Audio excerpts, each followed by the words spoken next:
find Chuck Norris and deputize him and have Walker Texas Ranger go out and find them? That's what they're expecting. Texas DPS. But anyway, in 2022, Ken Paxton was subpoenaed to appear in federal court the next day for a hearing related to a lawsuit filed by a nonprofit organization seeking to assist Texans in obtaining, because he's demanding private health records from out-of-state entities saying you violated Texas law. And again, they're like middle finger, but they were subpoenaing him. That's hard to show up at this hearing. And so the process server goes to his house, one of many, knocks on the door, and, when he sees what's going on, Ken basically literally runs, and he gets in the truck and he makes Angela, his wife, who's now leaving him for biblical reasons, drive him away. They're running from this process server. So they're like, yeah. Wow. Anybody else see the disconnect there? Anyway, that's just, the memes are everywhere. You can find them online. It's hysterical. So he says, I wasn't running from that. This was just somebody who was threatening me. And oh, yes, of course. Yeah, man. Sure. But anyway. Now this has but beyond that, he's threatening they don't have the authority to arrest them. No. This is not a criminal matter. Right. Now he's saying, that he's going to go to, if they're not all back there by Friday, the 18th, can't remember what their deadline is, Friday something. If they're not back there by this deadline that the House Speaker has set, Friday, August 8th, not the 18th. If they're not there ready to work by then he's going to go to the courts and he's going to have the courts declare that these guys have vacated their offices. Again, he can, they might get this one court ruling. It's not going to stand without challenge. But the thing is, his whole basis for this argument is a non-binding opinion that he himself issued back in 2021. It's and I'm not sure if y'all have non-binding opinions from y'all's attorney generals where y'all are, but man, it's he just wrote up some crap and said, because I said so, and I'm the attorney general, and this is illegal, and this is my opinion. Yeah. That's what I believe the law says. And the law's no, girl. No, girl. Exactly. But it's all based on that. So there's no telling what they're actually going to be able to do because you're talking about a state that is completely controlled by Republicans, and they will go to whichever judge they have to go to get the ruling they want. It's going to be, but even if they did that, this is my understanding, even if they did that, I'm not an expert on these matters, but speaking based on information I've read from someone who is, okay, so sure, you get them all thrown out of office. You still don't have a quorum. Right. You can't do crap. You just shot yourself in your stupid foot because you don't have a quorum. You're not going to have a quorum. But, and of course, Ken Paxton will want to come, or Abbott, come in and try and just appoint somebody to all these seats, these 55 seats. Right. But, they're not going to. The whole idea is get this done before the 2026 midterms. And Democrats are we're going to do whatever we have to do to stop it. To stop it from that thing. But here's another thing to mention. Unfortunately, we're at time today. It always goes so quickly, but thank you, Tammy, for joining us. Visit the website, dallasvoice.com, and their social media pages for all their award-winning journalism. Up next on WCPT 820 is Choose Views with Richard Chu. On AM 950, it's the Matt McNeil Show. Stay tuned after that for Native Roots Radio. And then at 10 p.m. Central, Step Into the Unknown with Greg Bakken on Ghostbox Radio. See you back here tomorrow where Jim and I will be live from Iceland. Until then, keep it queer, America. Keep it queer.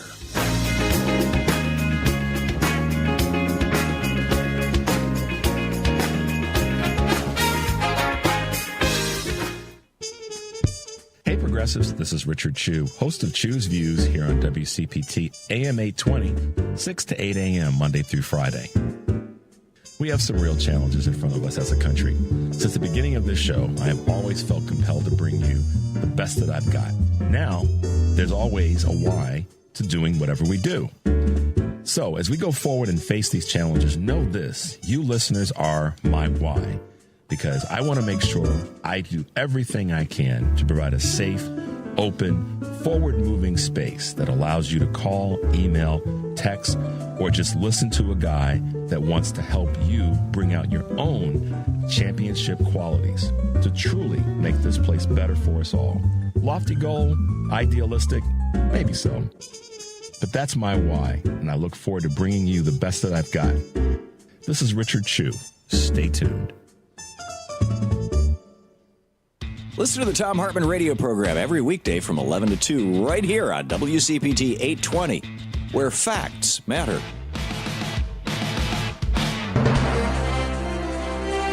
AP News, I'm Marcela Sanchez. President Trump's special envoy Steve Witkoff has arrived in Moscow.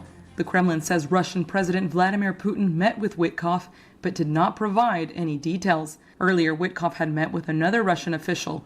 The AP's Donna Warder has more on this and also reports on the fast-approaching U.S. deadline for Russia to reach a peace deal with Ukraine. Russian TV showed Witkoff on Wednesday taking an early morning stroll through a park near the Kremlin, not answering reporters' questions. What are your expectations today? Witkoff was walking with Kirill Dmitriev, Russian President Vladimir Putin's envoy for investment and economic cooperation, who has played a key role in direct peace talks between Russia and Ukraine in Istanbul in recent months and discussions between Russian and U.S. officials. Trump is threatening severe tariffs and other economic penalties if the killing doesn't stop in Ukraine, with a deadline set for Friday. I'm Donna Warder. In Texas, Governor Greg Abbott is asking the state's top court to remove the state House Democratic leader from office. Dozens of Democratic lawmakers left Texas to stop the vote on new congressional districts that would favor Republicans. The GOP is hoping to secure 5 more seats in the U.S. House. In other news, the House Oversight Committee subpoenaed the Justice Department for files in the Jeffrey Epstein sex trafficking investigation. It's also seeking depositions from Bill and Hillary Clinton and 8 former top law enforcement officials. Meanwhile, Epstein's former girlfriend says she wants to keep grand jury records sealed. The documents are tied to the sex trafficking case that sent her to prison. Ghislaine Maxwell's attorneys say she's not seen the material herself. Her lawyers have also described them as potentially hearsay-laden, which was given in secret and without her lawyers there to challenge it. This is AP News. Hiroshima marks the 80th anniversary of the atomic bombing in Japan. Dozens of white doves, a symbol of peace, are released after the mayor's speech. A minute of silence is held while a peace bell rings out at 8:15 a.m., the time when a US B-29 dropped the bomb on the city. Meanwhile, hundreds of protesters, including Yuko Nagagawa, gather in the city, calling for the abolition of nuclear weapons. She says, "We're here to mourn the victims of the atomic bombing, to oppose Japan's Prime Minister who advocates shared nuclear deterrence, to make an appeal that the memorial ceremony must not become a means to glorify the atomic bomb victims as heroic spirits, and to fight against war and nuclear weapons." I'm Charles de la Tesma. With the number of survivors rapidly declining and their average age now exceeding 86, the anniversary is considered the last milestone event for many of them. I'm Marcela Sanchez, AP News. This is 8:20 a.m. WCPT Willow Springs and streaming worldwide at WCPT820.com. We are Chicago's progressive talk, where facts matter. Now your WCPT 820 weather update. From the Weatherology Weather Center, I'm meteorologist Jennifer Wojcicki. We'll see areas of smoke at times here for today, otherwise mostly sunny skies, a high in the upper 80s. Winds out of the southwest around 5 to 10 miles per hour. For tonight, partly cloudy with a low near 69. By Thursday, sunshine, a high around 90 degrees. Then Friday, plenty of blue skies and sun, a high around 91. Saturday, sunny, high of 94. That's your latest Chicago weather update. Currently, it's 70. Drivers who switch and save with Progressive could save hundreds. With that kind of money, you could go big time and skip the regular line at the airport and pay for speedy security. Imagine not having to quickly unpack and pack at the place you already came packed to. And wearing your shoes the whole time you're there? You can't put a price on that kind of luxury. Well, actually you can, and you paid for it. Switch to Progressive and you could save big time for speedy security. Progressive Casualty Insurance Company and affiliates, not available in all states. Potential savings will vary. This is WCPT 820, where facts matter. Welcome to Choose Views with Richard Chew. Get ready to dive into a world of insightful conversations and thought-provoking discussions. As progressives, our job is to have an all-inclusive, full-on assault with all of our players. A show that focuses on moving our political, social, economic, gender, and cultural conversation forward. And all of our players means all of our players. It's Choose Views. And now, here's your host, Richard Chew. Good Wednesday morning, progressives, and welcome to the August 6, 2025 edition of Choose Views. 773-763-9278 is our Credo mobile phone and text line. Give us a shout, send us a text. Find my show on Facebook Live, TuneIn Radio, and, of course, YouTube. You can email me at richard@wcpt820.com. I got a few more replies done yesterday. Oh, and, of course, follow me on X, Instagram, LinkedIn, Facebook, Blue Sky, Threads, and Substack. Yes, we're there. We're in those different places. So you can follow me there. And then, of course, catch all of our shows by subscribing to our podcast, our WCPT podcast, on Apple Podcasts, Spotify, and iHeartRadio. That's where you can get Choose Views featured interviews, the short versions and long versions. Joan Esposito, live, local, and progressive, Driving It Home with Patty Vasquez. The Big Picture with Edwin Eisendrath, Out Chicago, and our other shows and interviews. The good stuff. And, man, we've got some stuff coming from our Heartland Signal digital platform today. Some clips from there that you guys will want to hear. We'll get those to you in the 6:30 hour. And a really important article that was posted by Rich Eberwine that gets into kind of this conversation around hypocrisy with the Republican Party and talking about Epstein in that space. You'll see when we get to that point. But make your way over to heartlandsignal.com. Today we're going to talk a little bit about that and some of the articles. I'm sorry, both an article and some of the clips that we have there. I'm going to talk a little bit about what the Democratic leaders from Texas are doing. I've got a little bit of information I wanted just to walk you guys through or kind of go through with you to somewhat better explain what's happening without getting too far into the weeds and help you guys have a little bit better understanding. But for now, check this out, progressives. I'm asking everybody to remember that quorum break is a tool that the founding fathers of Texas put in place when the minority party knows that the majority has gone off the rails and is doing something against the interest and will of the voter. Thousands of you have come out to say you do not want your seats stolen by Trump. The big ugly bill passed by one vote, and he is afraid of you going to the polls in November of 2026. He has asked Governor Abbott to break the rules and get him 5 new Republican seats. You all spoke up in Austin. They pushed it. They put it on the floor. And so please know that this extraordinary step of a quorum break is so that your voices can be heard. If they're not going to be heard here in Texas, then we are breaking for them to go to the nation and say, this is it. You must stop Trump's takeover. That was Texas State Representative Ann Johnson, Democrat, of course. And she spoke, I think they were on the tarmac when she spoke. And I found that clip and I wanted to be able to play that for you guys. We're going to talk a little bit more about that in a little bit after when we come back from the first break. But, and how do I want to position this? As I was thinking through, people are, the Trump administration, Trump regime rather, and Abbott and Paxton, and now John Cornyn, who Texas, y'all need to vote him out. Talk about a hypocrite, Senator John Cornyn from Texas, about how we should be grabbing. Now they're part of the grab people group, and that is to arrest Texas lawmakers who decided to use a tool that they can use, and I'll get into that in a little bit, as I said. But people are asking a couple different questions or making a statement. One of the questions they're asking is, How can they do this? Meaning, how can the Democrats not be there? And there are people who are, I don't want to say confused, but curious, maybe a better word, as to how they can do it. And there is a ruling, there's a guideline, there's a historical, technical way that they can do what they're doing. And it's built into the Texas law. I won't say challenge. The reality is the Texas Republicans are going to lie, whether it be John Cornyn as a U.S. Senator or it be Abbott and Paxson and the other minions. They're going to lie. They're going to take a same sort of attitude that Trump and his regime and his minions do. They're going to lie because they know that a lot of people just don't pay attention.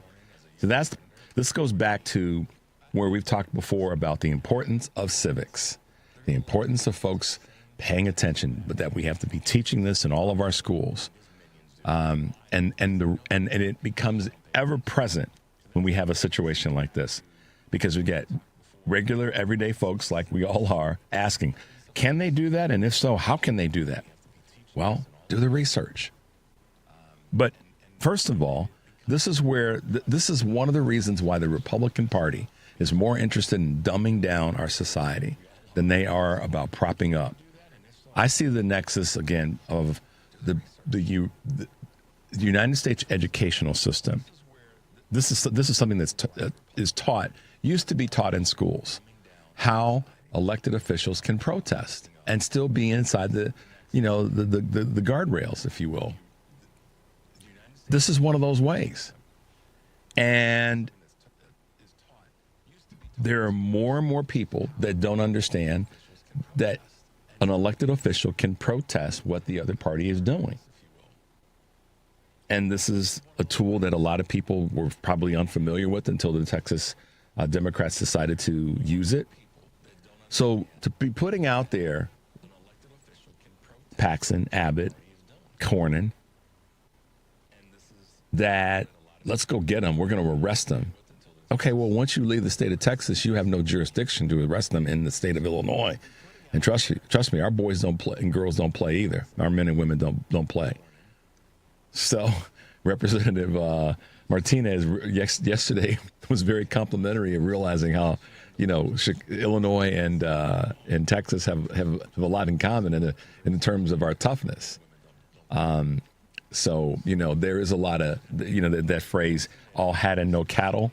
Well, we got hat and cattle. and so he sounded pretty happy and proud to be here in that sense. But obviously, I'm sure he'd rather, as other legislators, would rather be back at home in Texas getting things done for the citizens that elected them. So the only way that anybody can be arrested, and this is why Cornyn decided to, stick his nose in this, is to ask the FBI, and this is why I said yesterday, we do want the representatives from Texas to be careful and safe. Let's ask the FBI to try to roll into Illinois and other places and search out legislators and arrest them. For what? To do something that they're allowed to do? That's part of the quorum, and we'll get into that after this first break. But, yeah. Once again, Republicans hating it when somebody else plays a game hard. That's right. Henry's nodding his head. That's what they don't like. They don't like that the Democrats are playing the game hard in this space and that there are others that are willing to help them. All right, let's hit you guys with a couple of Choose Views news items on this August 6th, 2025. The middle class squeeze is a quiet crisis. The poverty line often defines the struggles of American families, but even those above it can feel inflation, housing costs, and the end of pandemic aid.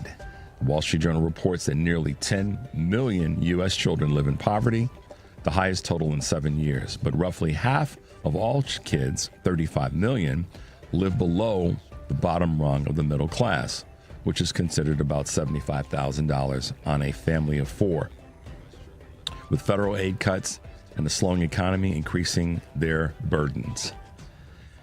Insurers are fleeing the Medicare market. Health insurers who once wooed seniors on the competitive Medicare Advantage markets with perks like free gym memberships are scaling back in the face of rising costs and lower government subsidies. according to the Wall Street Journal.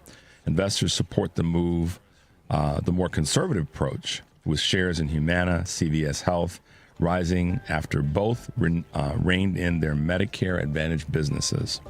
Meanwhile, United Health shares have lost nearly half their value since expanding aggressively into Medicare this year. The resulting pullbacks could cost more than 1 million people their coverage, which is then going to put a heavier burden on other parts of our medical and healthcare systems, undoubtedly. The trade narrowed gaps most since 2023. Drop in imports helped narrow the U.S. trade deficit in June to its tightest in nearly 2 years. The goods and services gap shrank 16% from a month earlier to $60.2 billion, the Commerce Department reported yesterday. Narrower even than economists had projected of $61 billion. Imports on consumer goods fell to a nearly 5-year low. And many companies likely pulled back on imports after rushing to bring in extra goods earlier this year before the Trump tariffs were set to come into play.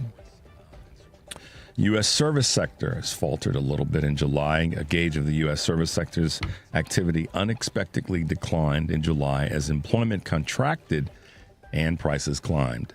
The Institute for Supply Management's index came in at about 50.1, below economists' forecast of 51.5, down from the 50.8 in June. Meanwhile, a measure of employment in the sector fell for the fourth time in 5 months as costs for materials and services rose to its highest since 2022. Again, an effect of the tariffs. Rivian, company here in Illinois that builds electronic vehicles, has filed a lawsuit against the Ohio Department of Motor Vehicles, challenging a law that bars the company from direct sales in the state, calling the prohibition, quote, pure economic protectionism for dealerships. Rivian noted that its EV rival Tesla has long been exempt from the ban. Younger car makers, including Tesla, have long fought legal battles against state laws that limit selling directly to consumers. Rivian reports quarterly earnings last week are revealing a decline in deliveries from the previous month.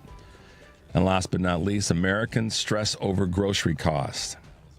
Most Americans are worried about rising grocery costs, according to a new nationwide poll, according to the Associated Press. Nearly 90% of adults surveyed said they felt either major, quote, or minor, quote, stress when it came to food prices. And 14% said they used buy now, pay later services to purchase groceries. They were using buy now, pay later services to purchase groceries. The news coincides with ongoing tariff fallout and rising grocery inflation, resulting in price hikes on basic necessities such as beef and tomatoes. In June, grocery prices surged at 2.4% over the previous year. So I wonder who Donald Trump is going to try to fire about that. But the truth is, he lied. He said grocery prices were going to come down. Groceries. I'm introducing groceries as a concept. But that's not what the reality is, folks. All right, let's take a quick break. The number, of course, here is 773-763-9278. This is Choose Views on the Credo Mobile phone and text line, and we will be right back.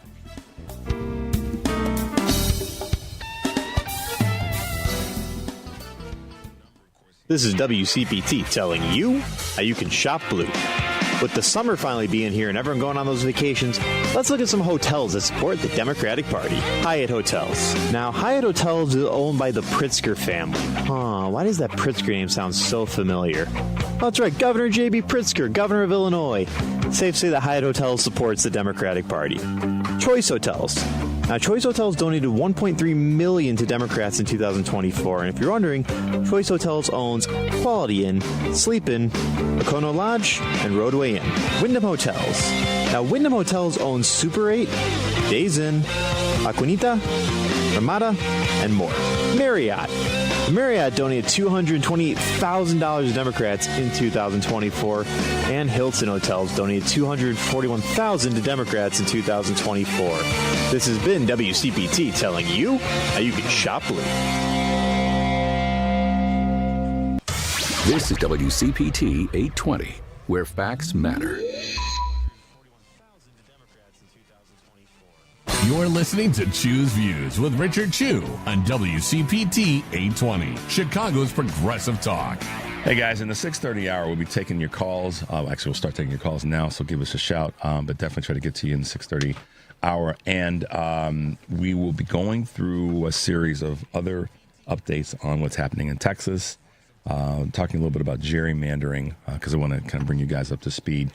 And then talk about this quorum situation to give you a little bit of information that I was able to do some research on. Just talking about the economy a little bit in terms of some of the things that are happening numerically. And there's a good article that I want you guys to check out that our good friend Sarah Jones from the Daily wrote on what just the stupidity in this administration, giving you just kind of going through some current events for you for the next couple minutes. CNBC tries to explain, and they tried to explain, but they failed. Not because they failed, but because of the recipient, to explain basic economics and facts to this dude in the White House. But unfortunately, we talked about the job numbers. Donald Trump, after firing the Bureau of Labor Statistics Commissioner, saying that the numbers were shockingly bad, a lot of people tried to explain, and specifically over at CNBC, that the president's low job numbers were real. And factcheck.org says there's no evidence of Trump's claims that job numbers were rigged. So if you want to check something out that's got some credibility to it, is a group called factcheck.org.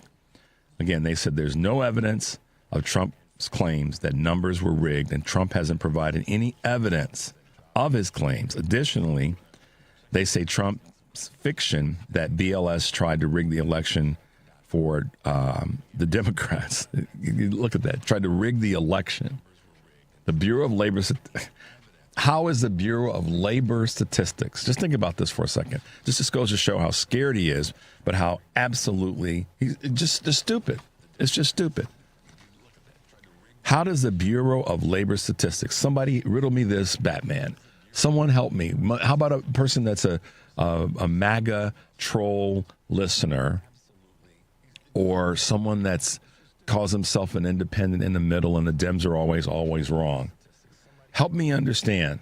And I'll listen, but help me understand how the Bureau of Labor Statistics has any purview in rigging an election. So, factcheck.org says not only is there no evidence of claims that the job numbers were rigged, but also that that it's utter fiction, excuse me, that BLS tried to rig the election for Democrats. That's also highly incorrect. Trump rambled on, pushing outright fiction, lies, and propaganda about jobs numbers, and then the host, the MAGA host, Joe Kernan, and he is a MAGA. This dude is definitely a Trump follower. He tried to explain to him how the job numbers work. So even one of his quote-unquote followers, one of his boys, tried to explain to him how the job numbers work. He still now, this is his second term in office, doesn't understand how the job numbers work. And he sure as hell doesn't understand that the Bureau of Labor Statistics has nothing to do with rigging an election. So that's the foolishness that we have sitting in the White House right now. That is the foolishness that's there. A couple other current event items that I said I would bring to you guys to chat a little bit about. You guys saw that Trump got booed at the WWE SummerSlam. How about that? Another one of his areas where he supposedly has a lock on everybody. He got booed. Donald Trump, Mr. WWE, and gosh, it's so many times I could say some just, childish things, but I won't do that. I was going to make a comment about Donald Trump and Linda McMahon, but we'll leave that alone, sort of. Some of you are probably chuckling, going, do it. But, yeah, he got booed. Nowhere to hide, Donald. Nowhere to hide. They started booing him at this event. What else can I tell you? Reported that as the economy crashes and scandals follow him everywhere, Donald Trump spent part of yesterday on the White House roof yelling at reporters while pretending to do an inspection. Oh, mercy. Mercy, what have we done, y'all? What have we done? What have we done? We elected a fool, or I shouldn't say we. A part of the country elected a doggone fool to the White House. Ain't that something?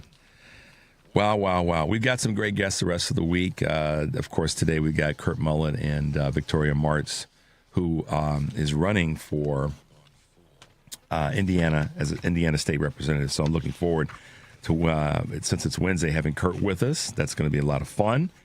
And bringing on a guest of his, someone that he is supporting, and I'm definitely going to give her an opportunity to chat about what she's working on. But Victoria Martz is running for one of the House seats in the state of Indiana. Young voice that we're looking forward to hearing from. And then our good friend Kristen Crowell from Fair Share America, who's on the bus.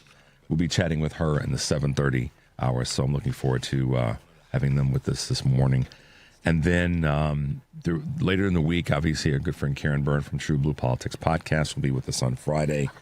And Congresswoman Robin Kelly about what's happening with this Texas situation. So we got folks coming to hang out with us. And I'm looking forward to that. Some other things with regard to, I talked about hypocrisy a little bit ago, and I wanted to sort of bring you guys back to what I was referencing. You know, this administration is calling itself the most transparent administration in history, but they're also the same administration that's doing what? Redacting Trump's name from the Epstein files. Did you guys see that? They're working on doing that through the Justice Department, through the FBI, with all these officers that they are FBI personnel that they're using. But they're supposed to be the most transparent administration in history. So we know that's a bunch of malarkey. Now, as the Republicans are trying to use this subpoena tactic to protect Trump, you guys may not have heard, this may have flown under the radar, but Oversight Committee Chair James Comer, Republican from Kentucky, y'all should be embarrassed. Here's a list of the people that the Oversight Committee is subpoenaed in relationship to the Epstein investigation. They want the Department of Justice records going back to August 19th, or that's going to take place on August 19th, I'm sorry. Former U.S. Attorney General Bill Barr is set to testify on the 18th. Former U.S. Attorney General Alberto Gonzalez on August 26th. Jeff Sessions on August 28th. Robert Mueller on September 2nd. Loretta Lynch on September 9th. Eric Holder on September 30th. And Merrick Garland on October 2nd. They're subpoenaing these people to come in and talk about the Epstein files. Just release them. You don't have to subpoena anybody. But we know it's a stall tactic. And it's a way for them to, come in with a lot of bravado and ask a lot of seemingly tough questions. But, it's all a show. And it's designed to create some downfield coverage for Trump, primarily. They had the opportunity to, I said this yesterday, if Ghislaine Maxwell was convicted by a jury of her peers, then why would we be spending any of our time and treasure talking about giving her a softer prison to be in and this conversation around a pardon? And I understand the distraction part of this. I get it. But here's the rub. As we've got the Oversight Committee and Comer and his gang of goofies trying to bring these folks in for testimony, what's happening real time that's as disgusting, and in the same lane. And this is an article that Rich Eberwein posted over at Heartland Signal. And it's tracking of the GOP lawmakers tied to sex crimes. So as the Republicans want to try to come after us, Rich has got a great article that you guys should check out over at heartlandsignal.com, specifically talking about, as Trump is refusing to release the Epstein files, Republicans around the country are being legitimately accused and brought in by folks who have issues with them when it comes to sex crimes. And in Minnesota, Jim Knobloch his daughter accused him of inappropriately touching her back in 2021. I think it was 2021, or maybe more recently than that. Lee Chatfield in Michigan, House of Representatives, served in 2015 to 2021. Another alleged abuse when a girl was in high school. Let's see, who else we got?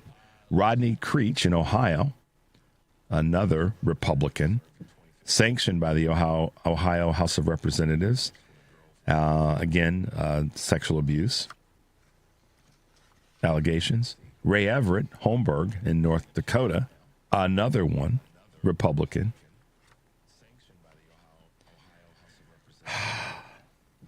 Mike Fowler, Pennsylvania, another one, arrested on child pornography.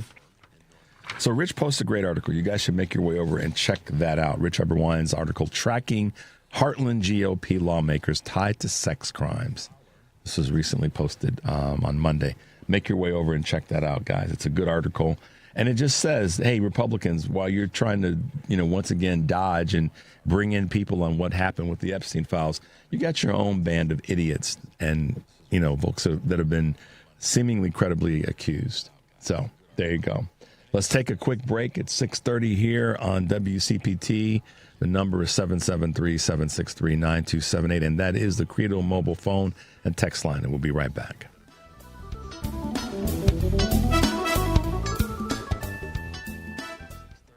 Warm temperatures are here, so make sure your AC is ready for the heat of the season by calling ARS Rescue Rooter. Take advantage of our $49 HVAC tune-up today by calling 1-800-857-9950 or visiting mydiscounttune-up.com.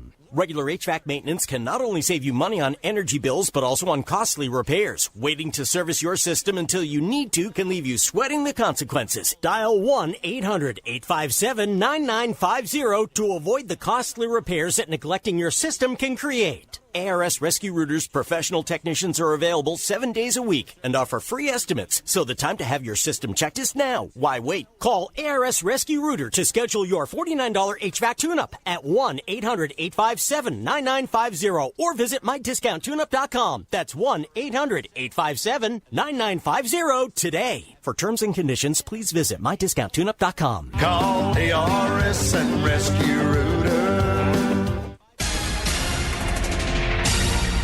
You're listening to WCPT 820. Here's the latest Chicago weather update.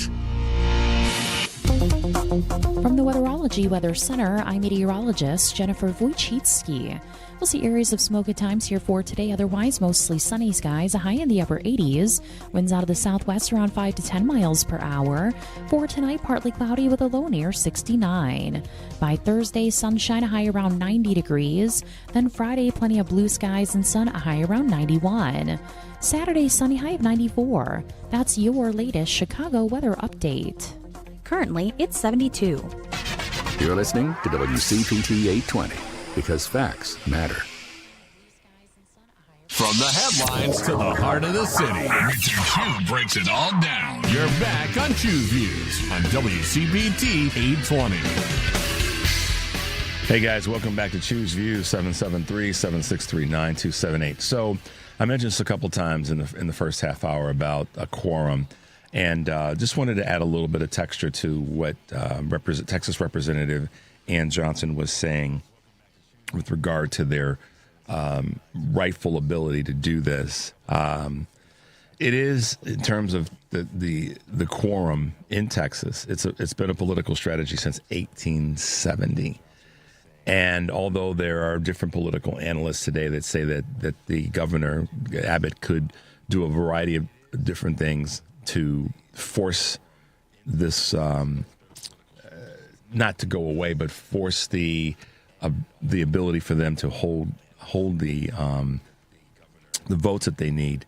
It does have history. In June of 1870, 13 senators walked out of the Capitol to block a bill giving the governor wartime powers, depriving the upper chamber of a 2/3 quorum required for voting.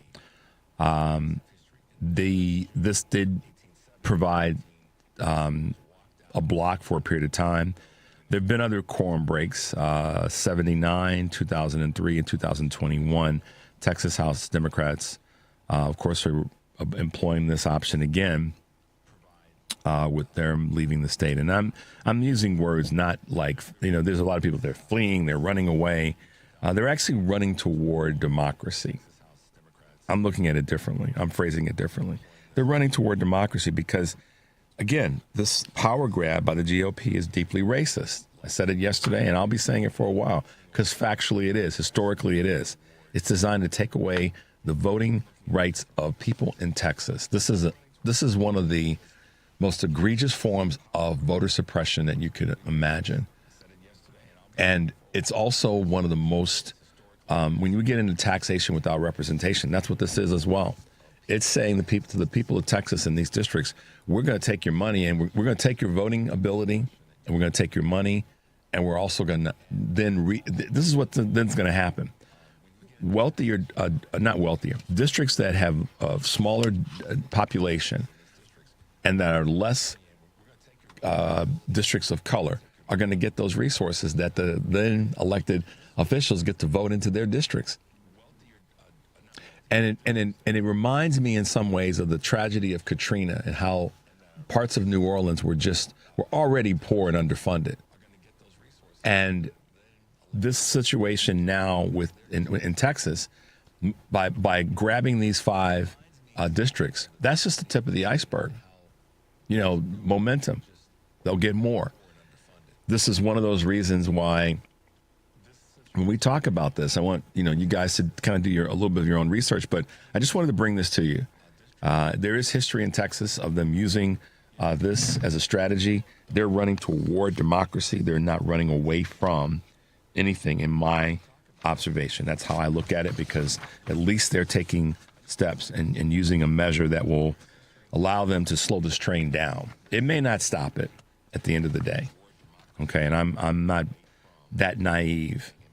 I'm optimistic, but I'm not that naive. It may not stop it, but it will. It already has awakened other Democratic governors and leaders.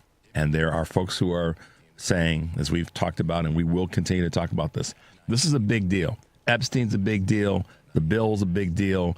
International affairs and diplomacy are all a big deal. Taking care of any of our issues in America, it's a big deal. But this is a big one because this gets into the conversation around voter suppression.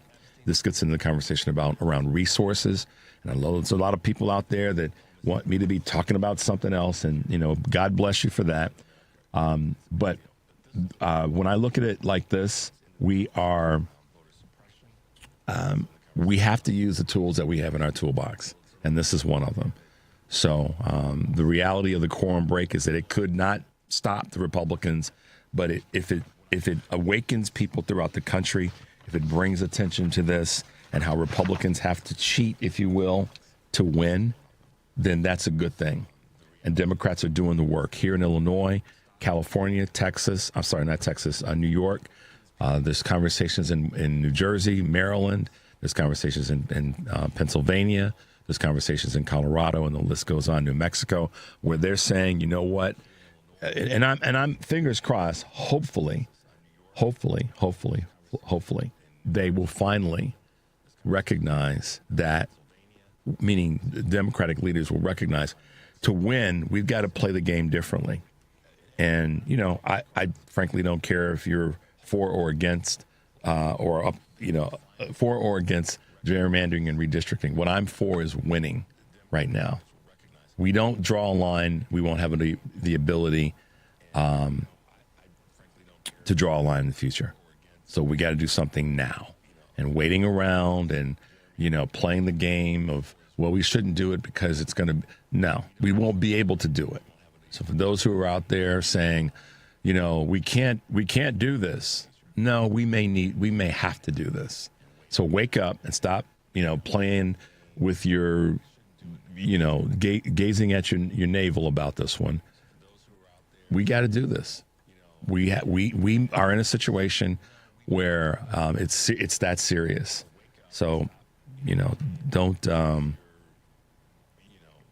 don't know. Just think about this. When you ask Democrats to fight, and then you say, "Well, don't fight that way," then what are you really asking? I guess that's when I'm trying to be respectful in how I say that. Stop asking Democrats to fight, and then when they do, go, "No, you can't fight that way." Is that you guys hear me on that? Always saying Dems got to fight harder. Well, they're fighting now. They're using a tool to fight, but now people are saying, "But you can't do it that way." Well, then shut the hell up. Let them fight. Let's grab a quick call. Let's go to Andre here in Chicago. Hey, Andre, good morning. Welcome to Choose Views. Yes, good morning to you, Mr. Chu, and thank you for having me this morning. Absolutely. Thank you. And I've listened to your commentary, and I just want to say that nobody has accomplished anything by going along just to get along. The woman suffrage movement, they engaged in civil disobedience. The gay community engaged in civil disobedience. Black Americans engaged in civil disobedience. This is how we accomplish things. We didn't vote to get the right to vote. It was civil disobedience that got the right to vote. So I support the Texans is what they're doing, but I wish it was an international thing and converge. Everybody should converge on Texas. You don't have to live in Texas. Dr. King came here to Chicago and dealt with the housing crisis. He didn't live here. So I'm suggesting that the other people that's concerned about this thing, injustice anywhere is a threat to justice everywhere, and everybody should organize and converge on Texas. No matter what religion, what race, or what have you, this is affecting all of us. Our democracy is at stake. It's Andre. That is so well put. Stay with me for a second. First of all, thank you for that contribution, and I hope you guys heard what Andre just said. Here's the other part. I received a really good text from our good friend Kurt Herner in Ohio. He says if we don't have all Americans that are eligible to vote being able to vote, then none of this other stuff matters. So when we don't have basically I'm interpreting without representation, it doesn't matter. And so to your point, if we're going to fight this, then we've got to fight it with all the tools that we have and not be thinking we're playing tiddlywinks. So exactly. And Mr. Chu, you had a case where Congress wanted Jim Jordan to go and testify, and they also wanted Judge Wannabe Roberts to go and testify, and both of them refused. Yep. Both of them refused. So I think that those people that's been subpoenaed on Epstein, they ought to refuse to go and say, hey, come get me. That's how you change things. Just say, hey, you want me, come get me. They should not honor it. Merrick Garland, none of them should honor it. Barr, they should all refuse to honor that. Donald Trump didn't want to respect and honor no parts of this law. In fact, he's the one that destroyed democracy and wanted to tear up the Constitution. So they shouldn't go. They should engage in this civil disobedience that I'm talking about and say we are not going to honor this unless you have Donald Trump sit at the deposition as well. Wow. Andre, I didn't even think about it that way, but that is a great point. That is really, really a great point. Thanks, man. Thanks for your call. Thanks for your contribution. Thank you, Mr. Chu. Thanks, Andre. I appreciate you. What a great observation, and what a respectful guy. I mean, he has called before and calls me Mr. Chu, and I appreciate that. He doesn't have to do that, but that just shows the respect that Andre carries with him. So thanks, Andre. Lois I love Lois. She sends great text messages. Simply fight fire with fire. There you go. That's right. The game is different now. And for those who want to tell us Democrats have to fight harder, and then they start to fight, and you say, no, but you can't fight that way, and your message is, it doesn't have any real value. So anyhow, all right, guys, we got a couple clips that, again, speak to this conversation.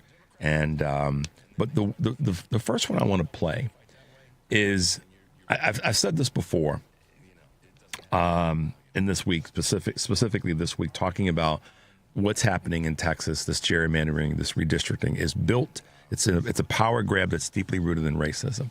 When we talk about the bill that was passed, that's also largely steeped in racism. And many people have lost this sort of concept around Social Security. I want to play this clip before we go to the break because it's important to understand, I believe, that so much of what's happening right now has so much racist and sexist tinges to it and bias. And this is a clip that was sent to me that I think really does help people better understand why the GOP is working so doggone hard to take away benefits and support mechanisms and tools from the country right now. Let's go to the clip on Social Security. So I posted about white folks on food stamps, and one thing I kept seeing was that welfare was created for white people. I knew that it was created during the New Deal, so I did some more research because I didn't really know the whole story, and I thank you guys for responding and helping me learn stuff. So during the Great Depression is when we saw the beginning of things like Social Security, unemployment insurance. But here's the kicker. When Franklin Roosevelt built those programs, he had to make deals with Southern Democrats in Congress, the same folks who were big fans of Jim Crow, to get the support of these racist white Southern politicians. The programs were designed to exclude farm workers, domestic workers, jobs held overwhelmingly by Black, Latino, and Indigenous people. So right from the start, Black and brown families were pushed out of benefits so that white people could get them. Then we move forward to the 1960s, and there's this war on poverty. It finally opened up welfare programs more broadly, and that's when food stamps became permanent. Well, permanent, we don't know what Trump's going to do to them, but they lasted a long time. And guess what? The minute more Black and brown families started accessing this help, the politics shifted. Welfare got a new image and a new target. By the 1980s and 90s, with Ronald Reagan and his gang, they pushed the welfare queen myth. That's a racist dog whistle meant to turn public opinion against safety nets by blaming Black women for poverty that white policies created. That's the truth, you guys. So yes, welfare was built for white people, and when others finally got in the door, they tried to burn the house down. If you want to blame the right people, you got to get curious. What's powerful about that, first and foremost for me, is it's not coming from a Black person that's saying it's coming from a white person who's done the research, quick research, capsulized.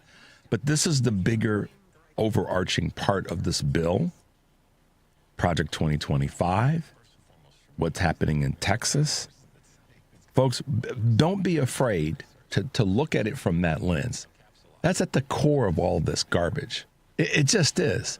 Racism, sexism, Christian nationalism, white Christian nationalism, and privilege. That's at the core of all this. We have to be willing to look at this from that lens if you're going to really, really fight this fight. And this redistricting in Texas is all about that, pure and simple. Let's take a quick break, Henry. The number is 773-763-9278. This is Choose Views on the Credo mobile phone and text line, and we will be right back.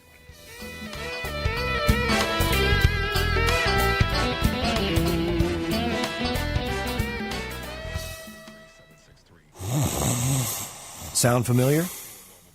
At Mattress Firm, we understand there are many problems, like snoring, aches and pains, hot sleep, or even an old saggy mattress that can keep you up at night.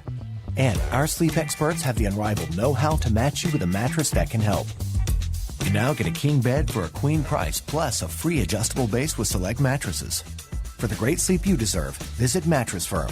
We make sleep easy. Restrictions apply. See store or website for details. Save big money on your next staining project right now at Menards. Pittsburgh's ultra advanced semi-transparent exterior stain and sealant in one can be applied to damp wood, allowing you to clean the surface and stain in one day. Save big on ultra advanced exterior stain and sealant. Plus, don't forget to check out our weekly flyer on Menards.com. for all the great deals happening now. Save big money at Menards. Alexa, play WCPT. WCPT from TuneIn. Richard Chu's got his eyes on the truth. And you're right where you need to be. This is Chu's Views on WCPT 820. All right, guys, welcome back to Choose Views, 773-763-9278.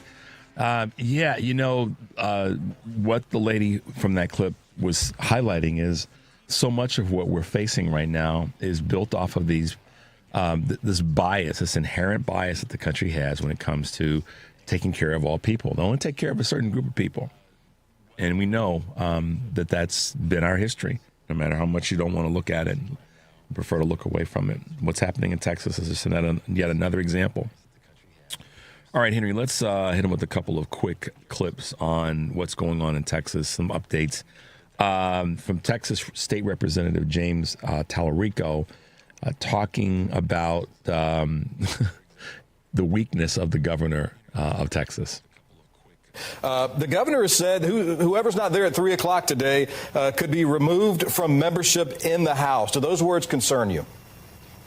You know, I think it's funny that Greg Abbott is so tough on social media when it comes to us Democrats, but when Donald Trump tells him to mess with Texas, he's ready to oblige. He bends the knee. So I'd love to see that same attitude, that same toughness when it comes to him dealing with the president, rather than just calling us out on social media. But like I said, I think my colleagues now are ready to pay whatever price, whether it's political or financial or personal, to take this stand. You know, we're here in Illinois, the land of Lincoln, and it's appropriate because Abraham Lincoln broke quorum as a state senator back in 1840 by jumping out of the window of the Illinois state capitol. Thankfully, I didn't have to jump out of any windows yesterday, but we are participating in a very long American tradition of standing up to bullies, of civil disobedience, of good trouble.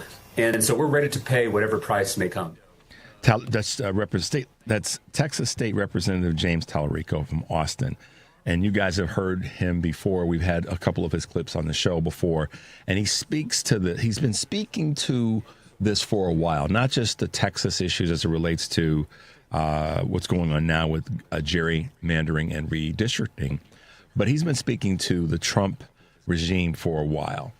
And he's a voice we definitely want to be listening to. I'll do my best to present him whenever we can, because he speaks some very, very important truths. One of them that he just referenced is, come on, Abbott, step up. I do everything I can to not make, derogatory statements about the fact that Greg Abbott is in a wheelchair. So I don't want anybody to misperceive how I say things about him. But he is, not showing any strength in standing up to the Trump regime. Just as, as Tallarico said, bending a knee. But to that end, the Dems in Texas are doing what they feel they need to do. And I'm going to continue to support and talk about this because I want you guys to understand this. The reason that I'm talking about this a lot in the mix of everything else that we have to talk about is because this is a full-on assault at our democracy. There is no question about it. We can't even debate it. Because I'll be honest with you, I know I'm right about this. No arrogance there. This is a full-on assault to our democracy.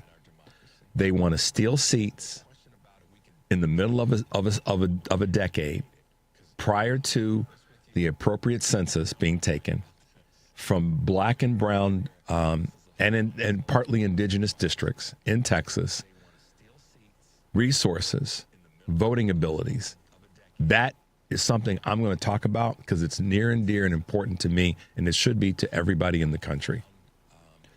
And I'm going to play the clips where they're speaking because it's important that people understand. If the Dems step up in other states, I'm behind that, because if we're talking about fighting for saving our democracy, this is one of the things that's got to happen. And so, I'm not shying away from that, because if we don't draw the line in the sand, like I said earlier, then they're going to obliterate the sand. And the next thing we know, the more of this is going to happen, and the Republicans are going to get momentum. as I said. And they're going to say, well, the Dems aren't going to do anything, so let's do it in, Arkansas. Right, Henry? They're going to do it in another red state. And that and again, I said this last week, by the time we've made the decision that we're going to do it, they're going to find a way to create, and they're already trying to do it and saying in California.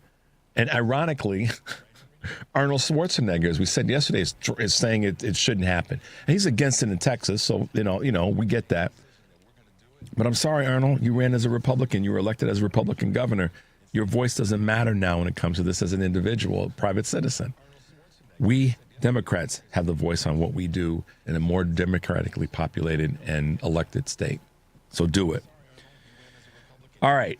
We're going to hit you with two more clips before we get to the top of the hour. Texas State Representative Ramon Romero, who is also one of the leading voices in this fight, had some other things to say additional to what Representative Tallarico had to speak to. So let's bring him that, Henry. We fought a fight this year as Governor Abbott had his voucher scam to remove public school dollars and send them to private schools. And he was losing. He made a call to Trump. Trump, I need your help. And those people on the Republican side, they folded. So what we have today is Governor Abbott receiving the call from Trump and repaying that favor. And that's a damn shame. So today, we Texans, we're doing something we don't normally ask for. We're asking for help.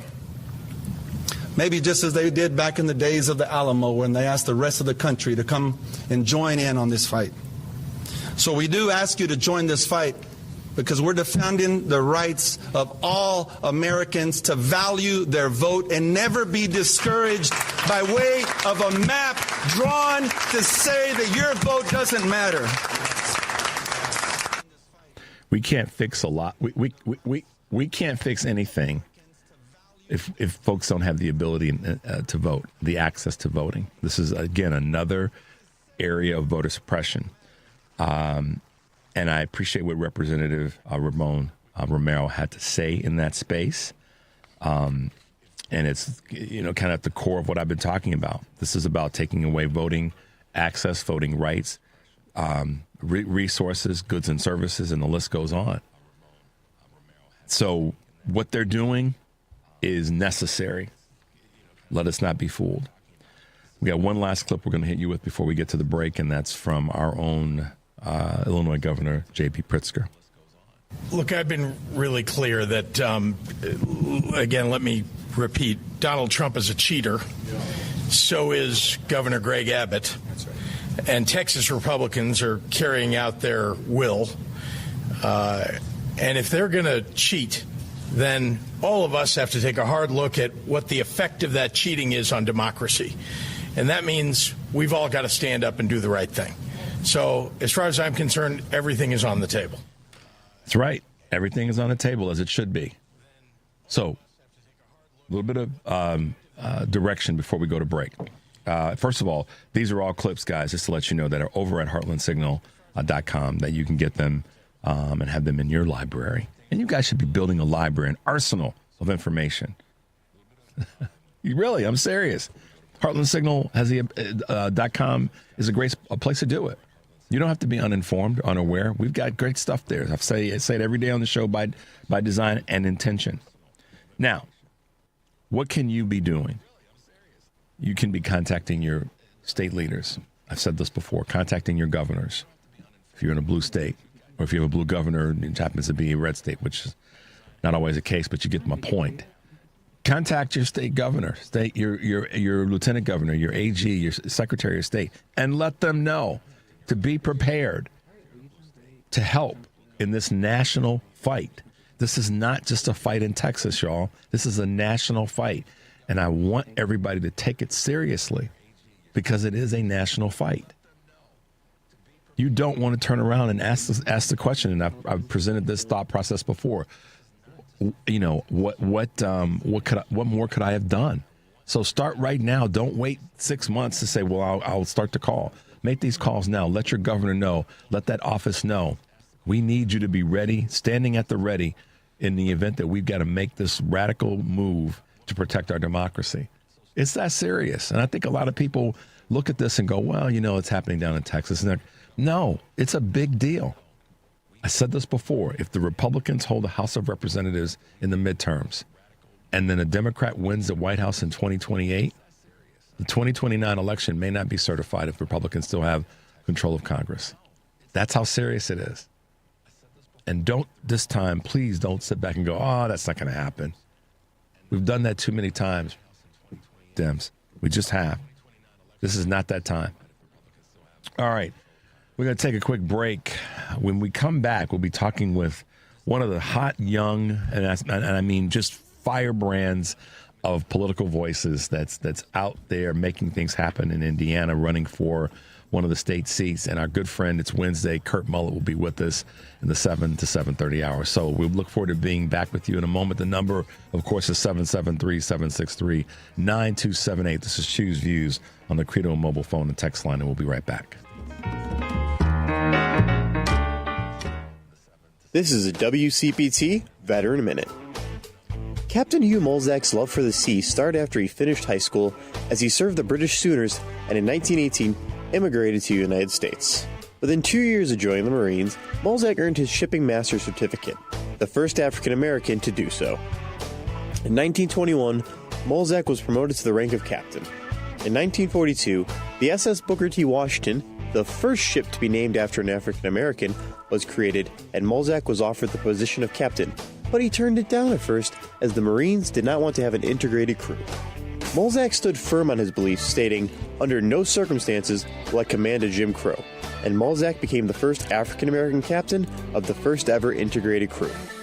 Under Captain Mulzack, over 18,000 troops were sent to the European warfront, and ships carrying tanks, aircrafts, and ammunition to United States troops in World War II. This has been a WCPT Veteran Minute. Are you looking to hire? ZipRecruiter finds the best candidate for your job fast. Try ZipRecruiter for free at ZipRecruiter.com/free. That's ZipRecruiter.com/free.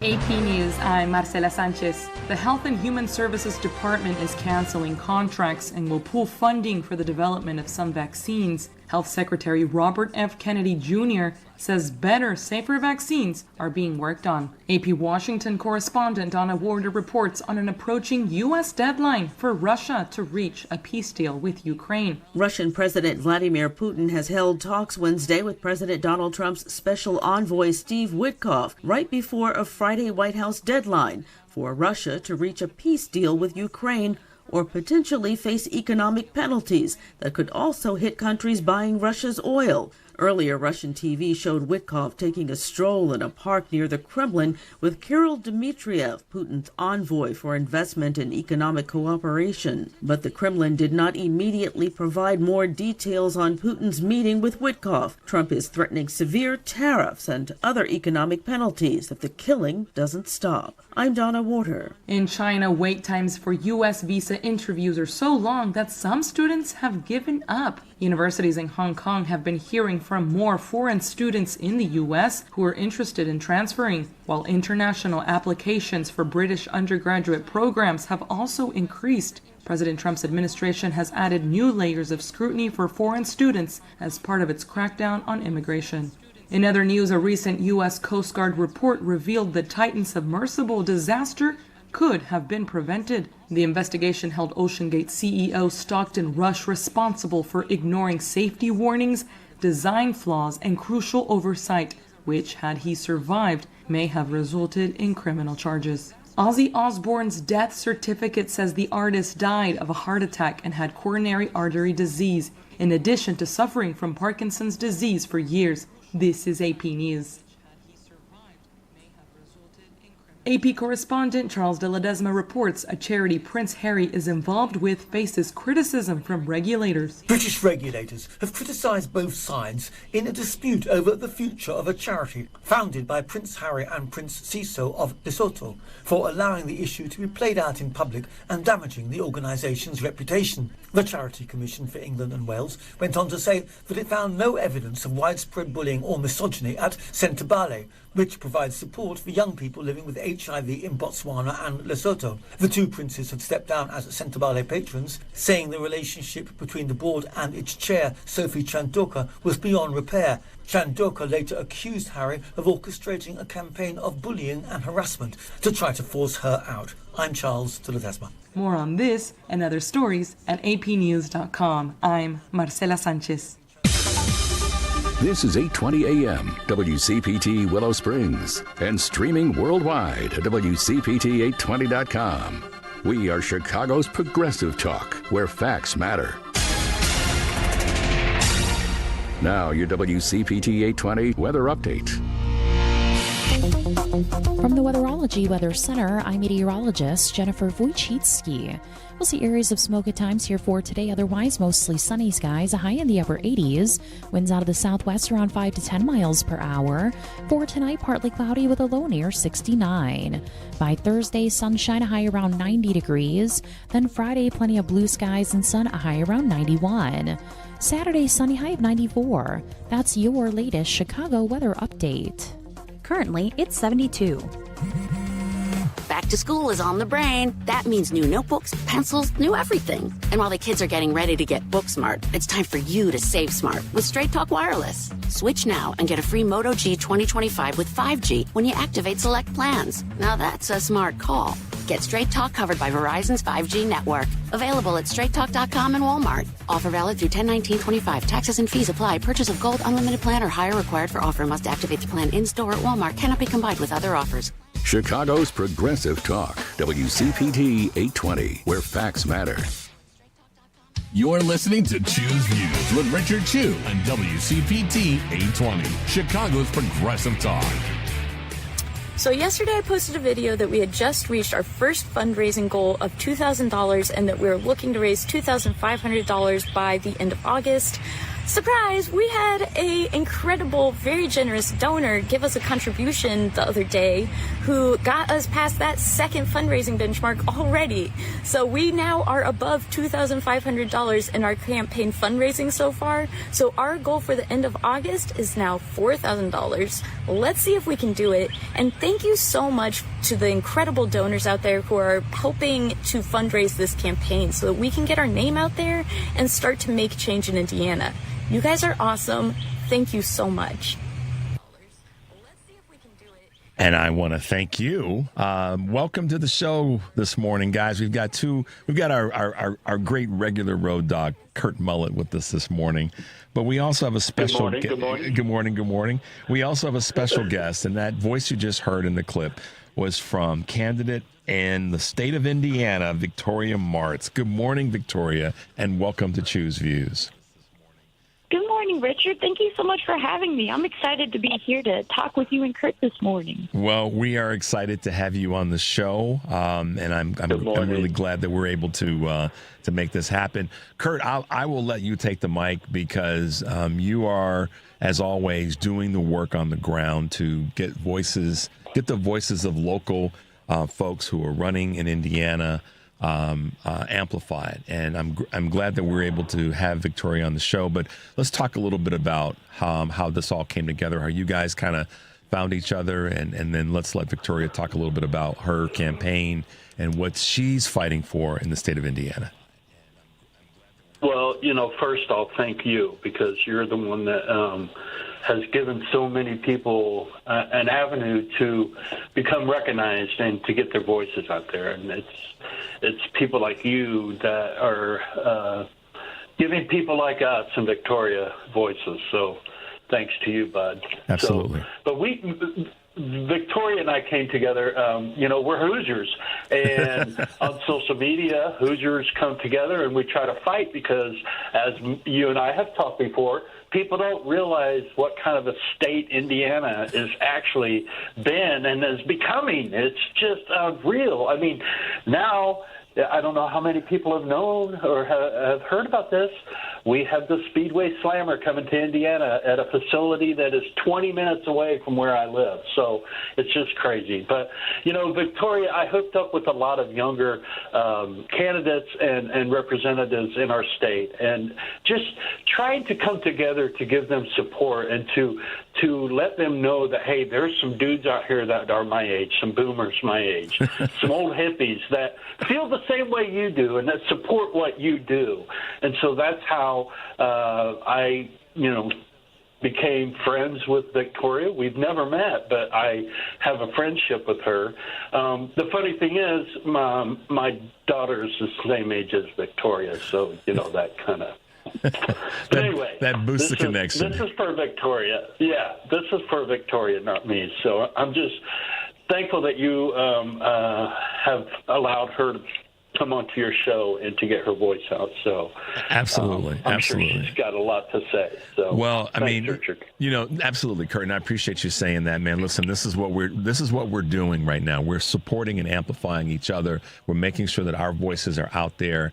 And, when we bring in a young voice chronologically and energetically like Victoria to the conversation, then we're doing our part in terms of that baton being passed, if you will, to the younger voices. Doesn't mean our voices don't matter, but it means that we have to make sure that we make a way for them, that they've got a seat at the table and that they're participating like Victoria is. So that being said, Victoria Martz, take it away. Tell us about yourself. Tell us what you're working on.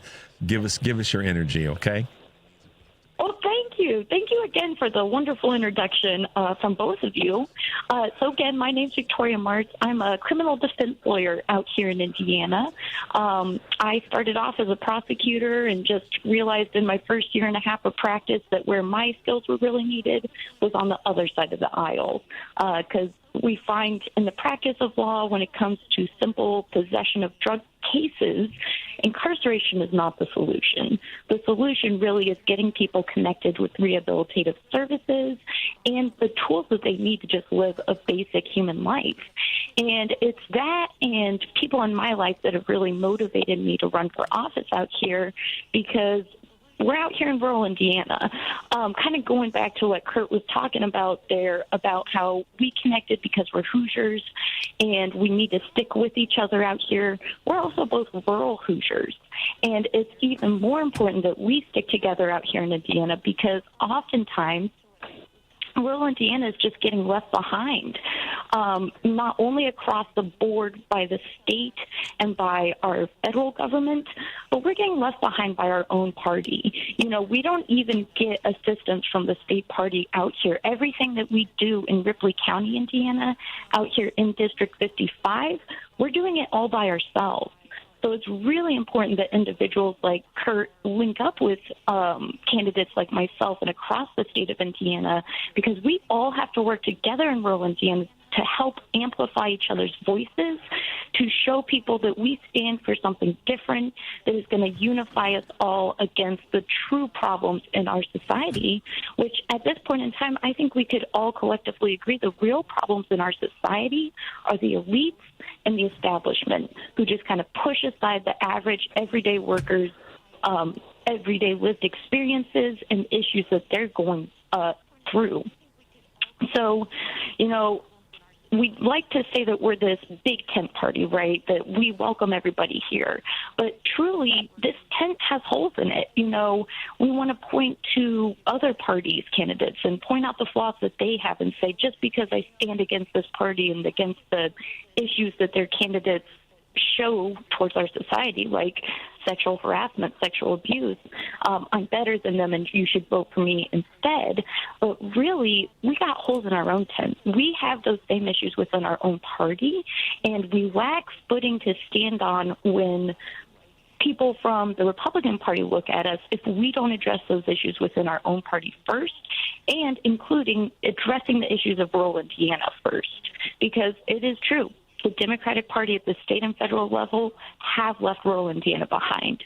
We need to pick up that work, because when we unify rural Indiana's needs with the rest of society's needs, we are all going to be better cared for in society. So my number one issue in my campaign is fighting for a $20 to $25 minimum wage across the state of Indiana. I have connected with candidates that are running for congressional offices like Jackson Franklin, and that is one of their goals as well, is to fight for a raised minimum wage at the federal level. But we have to do this together because one way or the other, Indiana workers need to see a higher minimum wage. So I actually have this plan that I like to call the small business equity minimum wage. So what I ideally want to do is pass a law that raises the minimum wage in Indiana to $20 to $25 an hour.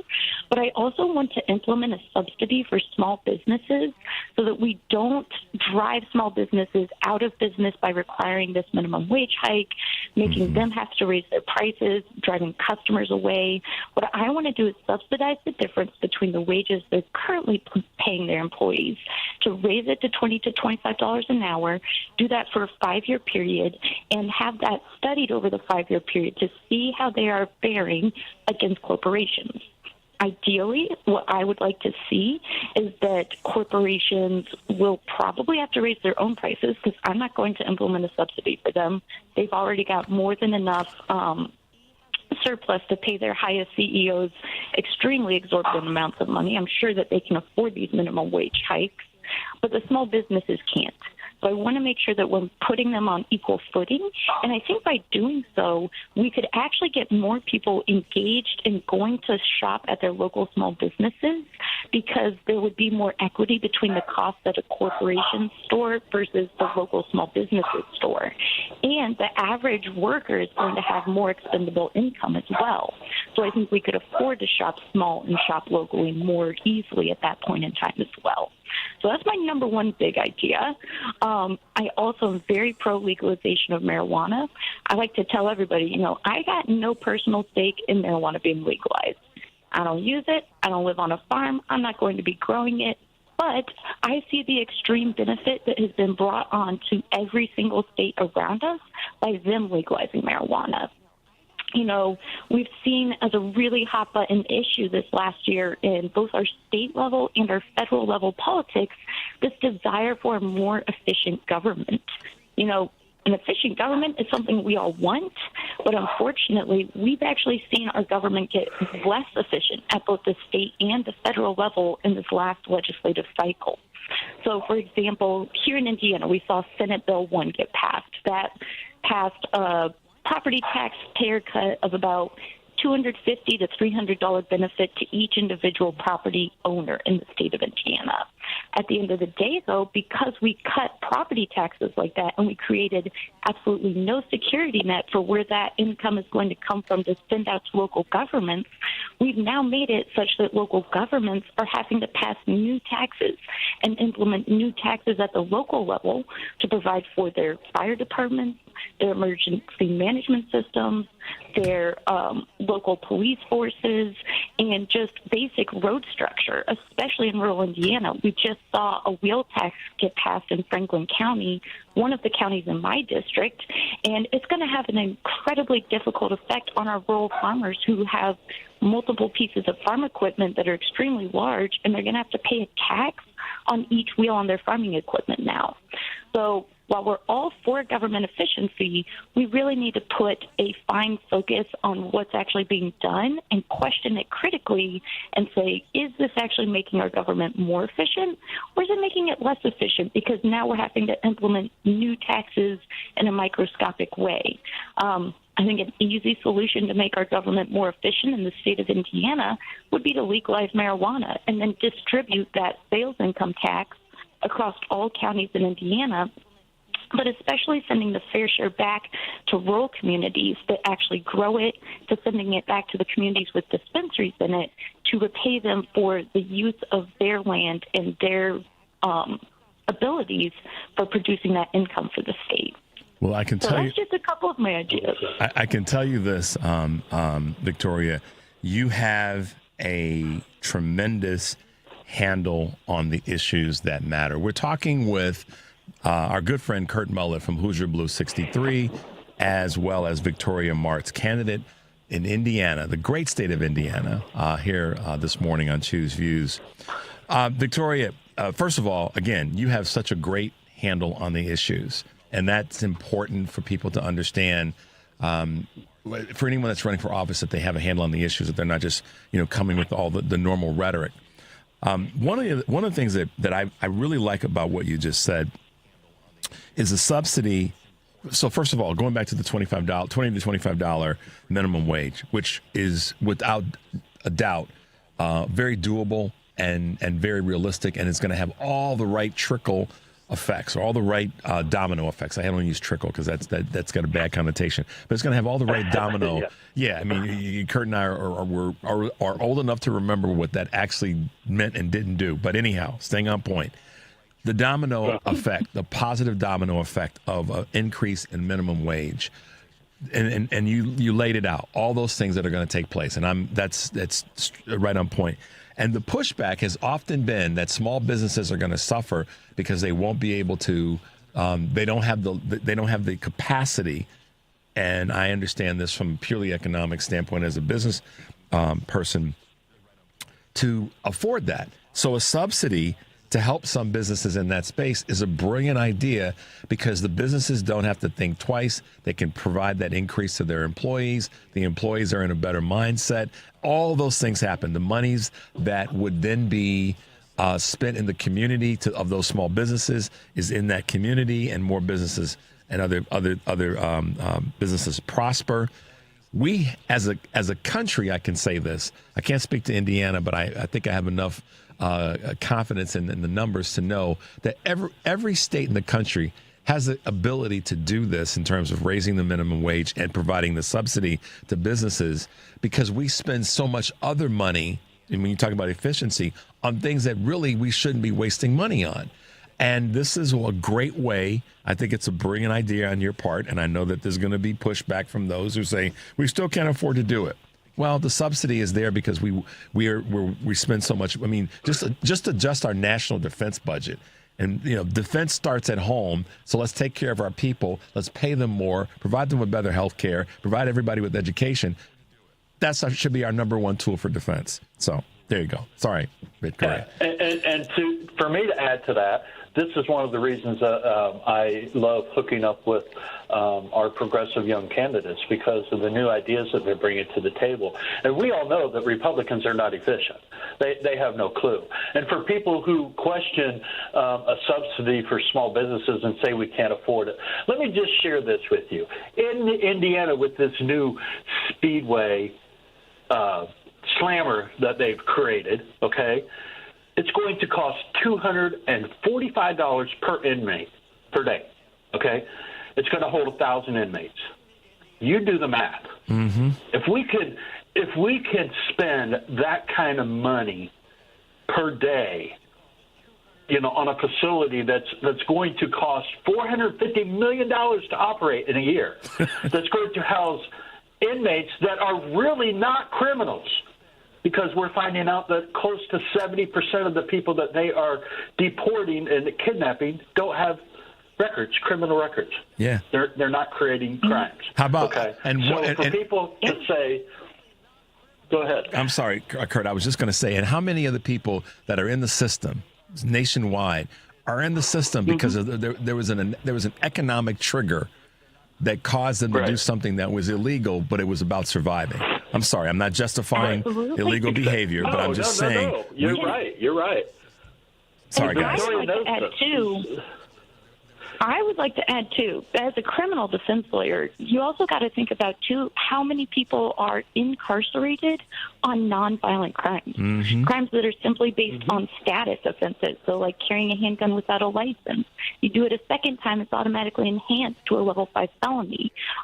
Doing things like possession of marijuana, dealing in marijuana.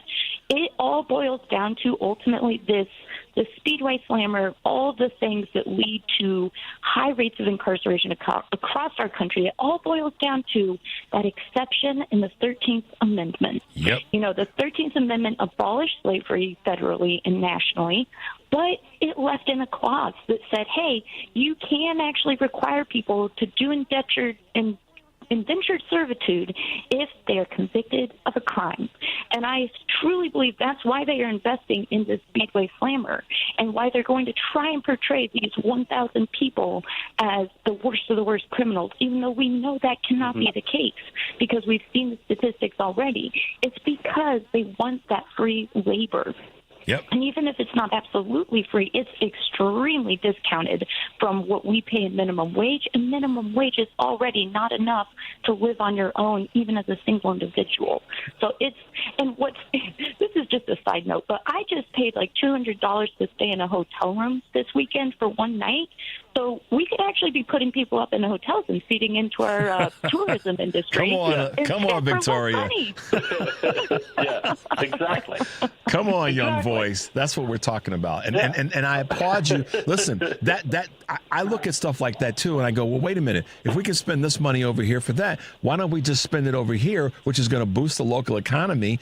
And the list goes on and on and on. I want to circle back to something that you said earlier, Victoria, and I applaud your understanding of the knowledge of the issues, knowledge of the issues. Legalizing marijuana.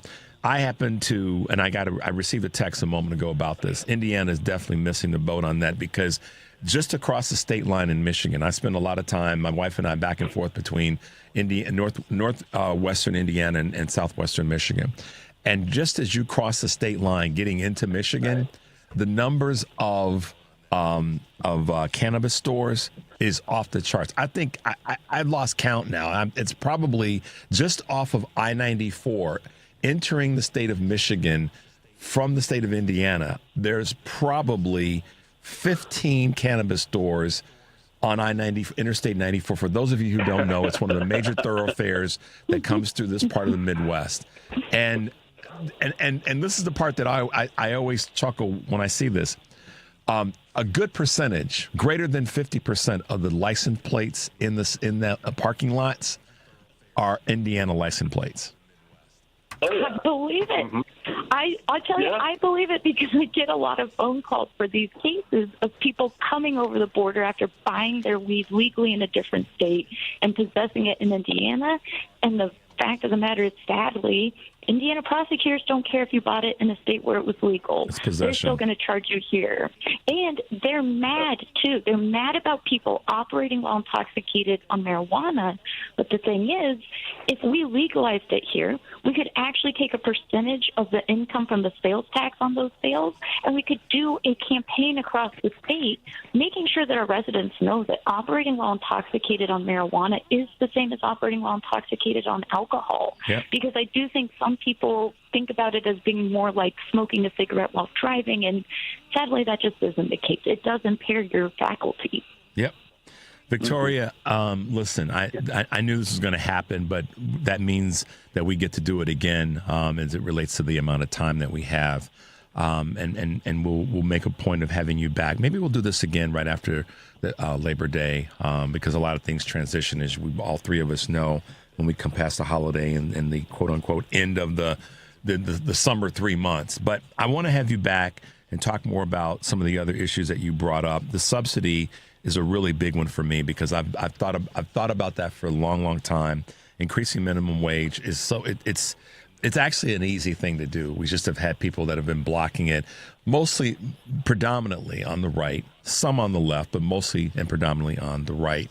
But I really appreciate your grasp and handle on the issues and your willingness to speak your truth about these issues. And I'm proud of you. Haven't met you yet. Met you by phone today, and appreciate what you've been doing on social media. And I'd love to have you back again to talk more about what you're doing and just be able to get people's attention to not just you as a chronologically younger and voice-wise politician, but someone that kind of gets what our futures can look like. Will you be willing to do that? Absolutely. I would love to come back. Thank you again so much for having me this morning. It's been great having this discussion with you and Kurt. Well, let the folks know all over the country that are listening how they can find you, how they can be one of those contributors to your campaign and make sure that they are supporting you. Yes, absolutely. So on social media, you can find me on Instagram and on TikTok under the handle Martz4Indiana. That's Martz number 4 Indiana. And you can look me up if you would like to make a contribution to my campaign. You can find me on the Act Blue directory with just using my name. It's Victoria Martz. Last name is spelled Martz.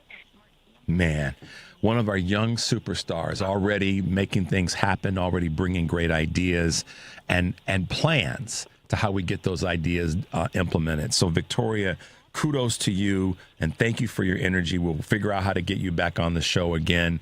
Kurt, as always, I know we didn't get a chance to talk today as much as we normally do on a Wednesday, but this was Victoria's moment. Okay. And exactly. And I'm proud that us two old dudes are doing what we can to reach back and make sure we're bringing young folks like Victoria into the conversation. So thanks to you both. Absolutely. Thank you so much. It's a joy to be able to share people like Victoria with you. So, and hey, y'all, I'll provide her with your email and stuff so you guys can be direct. Perfect. And listen, guys, make sure you follow Kurt Mullett, Hoosier Blue 63, because the man's getting stuff done. Thank you both for being with us this morning. You guys have a great, safe rest of the week. Stay hydrated because it's going to be hot these next 3 days. Yeah. Yes. Absolutely. Thanks, Richard. Appreciate it. Take care, man. All right, guys. Y'all be good. You. Talk to you soon. Bye-bye. Thank you. All right, guys. We're going to take a quick break. Wow. She's on point. She's definitely on point. The number is 773-763-9278. This is Choose Views on the Credo mobile phone and text line, and we'll be right back.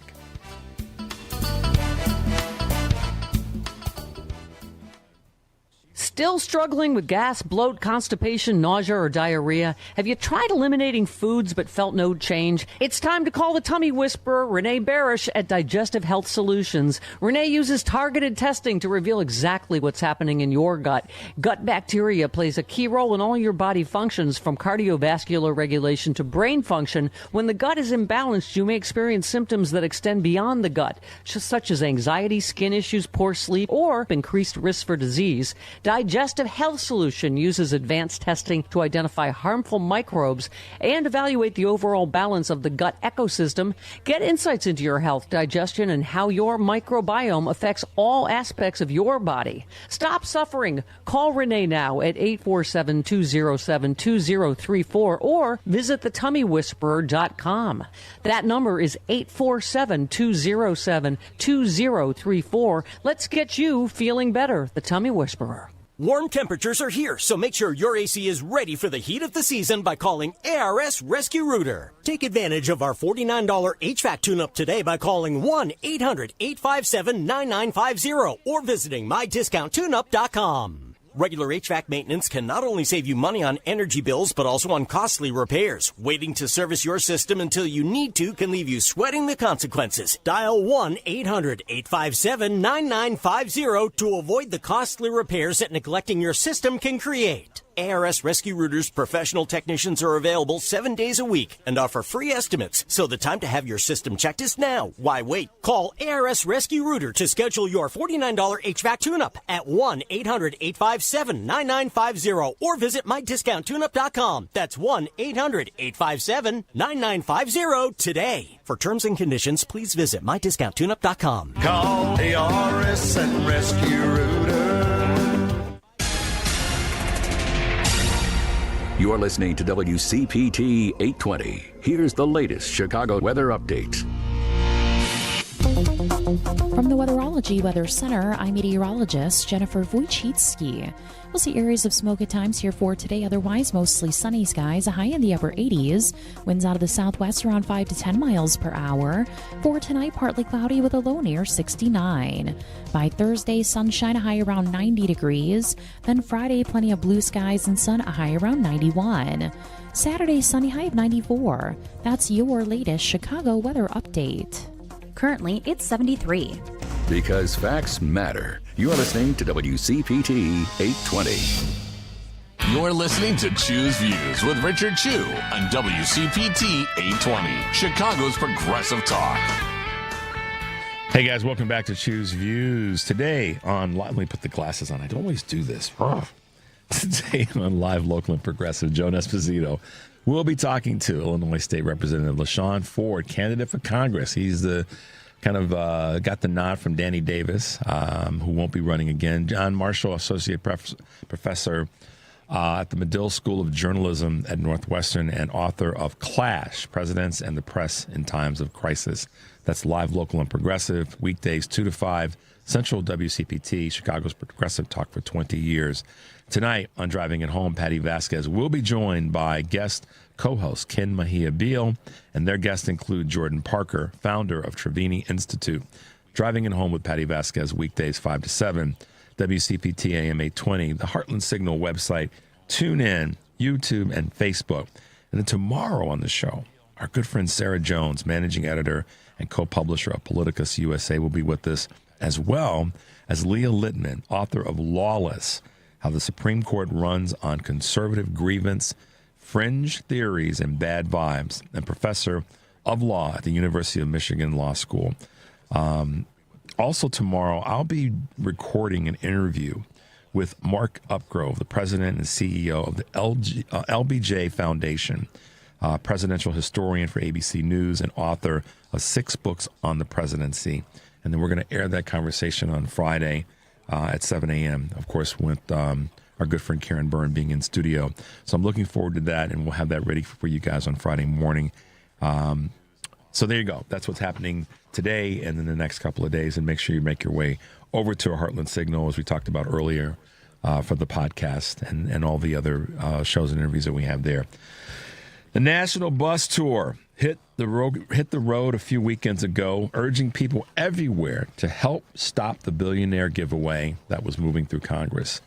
And the success of that goes beyond just the work that our good friend Kristen Crowell has been doing for a long time and is continuing to do. We had a chance to meet her. She was here. The bus stopped in Chicago and Hyde Park specifically. Had a chance to meet Kristen, listen to her speak, and many other folks that were there that Saturday morning. And she's still on the road. So this morning, we've got our good friend Kristen Crowell hanging out with us for a little bit. Good morning, Kristen. Welcome to the show. Richard, how are you? I'm great. You doing okay? I'm doing great. Good. Yeah, I'm calling in from Scranton, Pennsylvania this morning. Wow. There you go. Well, I'm glad to have you with us. It was so nice to meet you a couple of weeks ago when you were here in Chicago with the bus tour and have a chance to chat with you, listen to you talk about the work that you're doing right now, what the bus tour is all about. And it is bigger than just stopping the bill is one of the literal things, but in a bigger sense, it's stopping some of this just disruption and I would say borderline criminality by the GOP when it comes to these bills and taking away so many resources and tools from everyday Americans. Talk about how the tour has been going. Talk about some of your successes and some of the things that you've encountered. I know there's been tons of things that you guys have seen and heard from people that you've met along the way.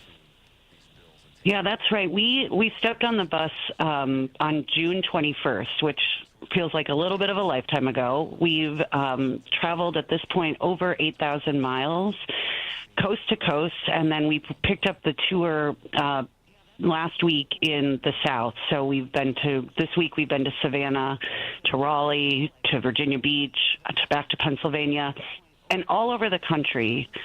There is an uprising of people, regardless of who they voted for in the November elections, that are angry at the politicians that have betrayed them and that put the billionaire class ahead of the basic things that working families rely on, like health care, food assistance, and they are holding folks accountable. I mean, this week, obviously, we know that the bill became law while we were on tour, and it's been really important for us to stand in rooms with hundreds of people, helping them understand exactly what was in this reconciliation package and to start planning the work ahead, because this bill is a symptom of a larger problem in this country where we have given tax breaks to the wealthy and the corporations for years. And this bill lays it all on the table and makes it very clear exactly the scale of the problem, the scale of the greed in this country. And folks are really animated. Last night I was with over 200 folks in Scranton at a town hall, and they are angry, and they are fired up to do the work. And they are in it, I think, for the long haul. And that's what we've been doing this week, is starting to make the plans for how do we hold politicians that betrayed us accountable, and then how do we get to work to repeal the whole damn thing. And that anything less than that is insufficient for where communities are right now. They are angry, and they want to make this go away as fast as possible. And I have a tremendous amount of hope in what I'm seeing on the ground.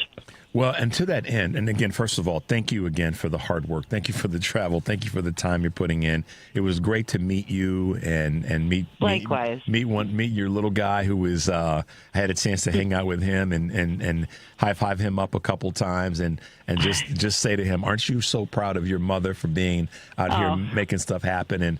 And I was able to be Uncle Richard and put a smile on his face. So that was really cool to have a couple of moments to chat with him. And kudos to you for bringing him along. What a great experience for him to see how democracy can work and how fighting for what you believe in can work real time. Not just talking about it, but being out there on the road with Mom on the bus. So that was cool. One of the other great voices that's out there that I wanted to share this with you. Immigration attorney Kate Lincoln Goldfinch, and I've mentioned her name to you before. Yeah. She's got a bus, and she's out on the road right now. In fact, I think they might be coming through Chicago today or tomorrow. But this is another person, although she's focused on a different part of how we are saving our democracy in terms of immigration. She understands the economics behind that as it relates to this bill, and she got into the conversation about the incredibly high amount of money that ICE has been given in this bill to be essentially one of the most funded law enforcement divisions in the United States, versus having that money go toward people who need goods and services on a day-to-day basis in any and all communities throughout the country. So kudos to Kate, kudos to you this week for being out there real time on the ground, bringing attention to these matters. It means so much, and I want to be one of the ones that continue to advocate for what you're doing in that space. No, thank you. And the funding for ICE has come up in many of the spaces that we're in as well. And we're reminding folks that while the Republicans are going to try to spin this bill, they're trying to make it about, we need to go after immigrants in our community, we need to deport the criminals. We're not buying that.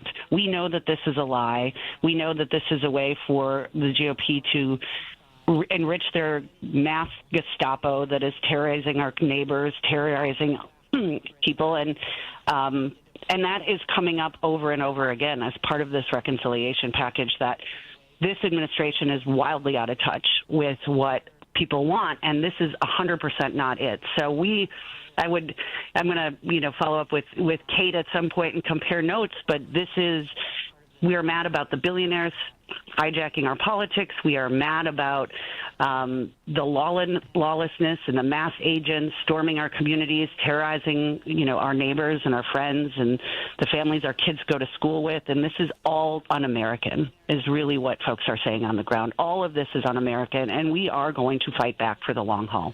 One of my good friends and colleagues, Michelle Peltier, talks about what it's going to look like on the other side of this when we regain power, when we take back the levers of power across the board, not just on a federal level, but in many state legislatures. And she talks about the fact that we've got to be ready socially and mentally and emotionally, but we also have to be ready politically. And you talked a moment ago about, dialing back this awful, awful betrayal of a bill and how we're going to reestablish what has been taken away from families and communities.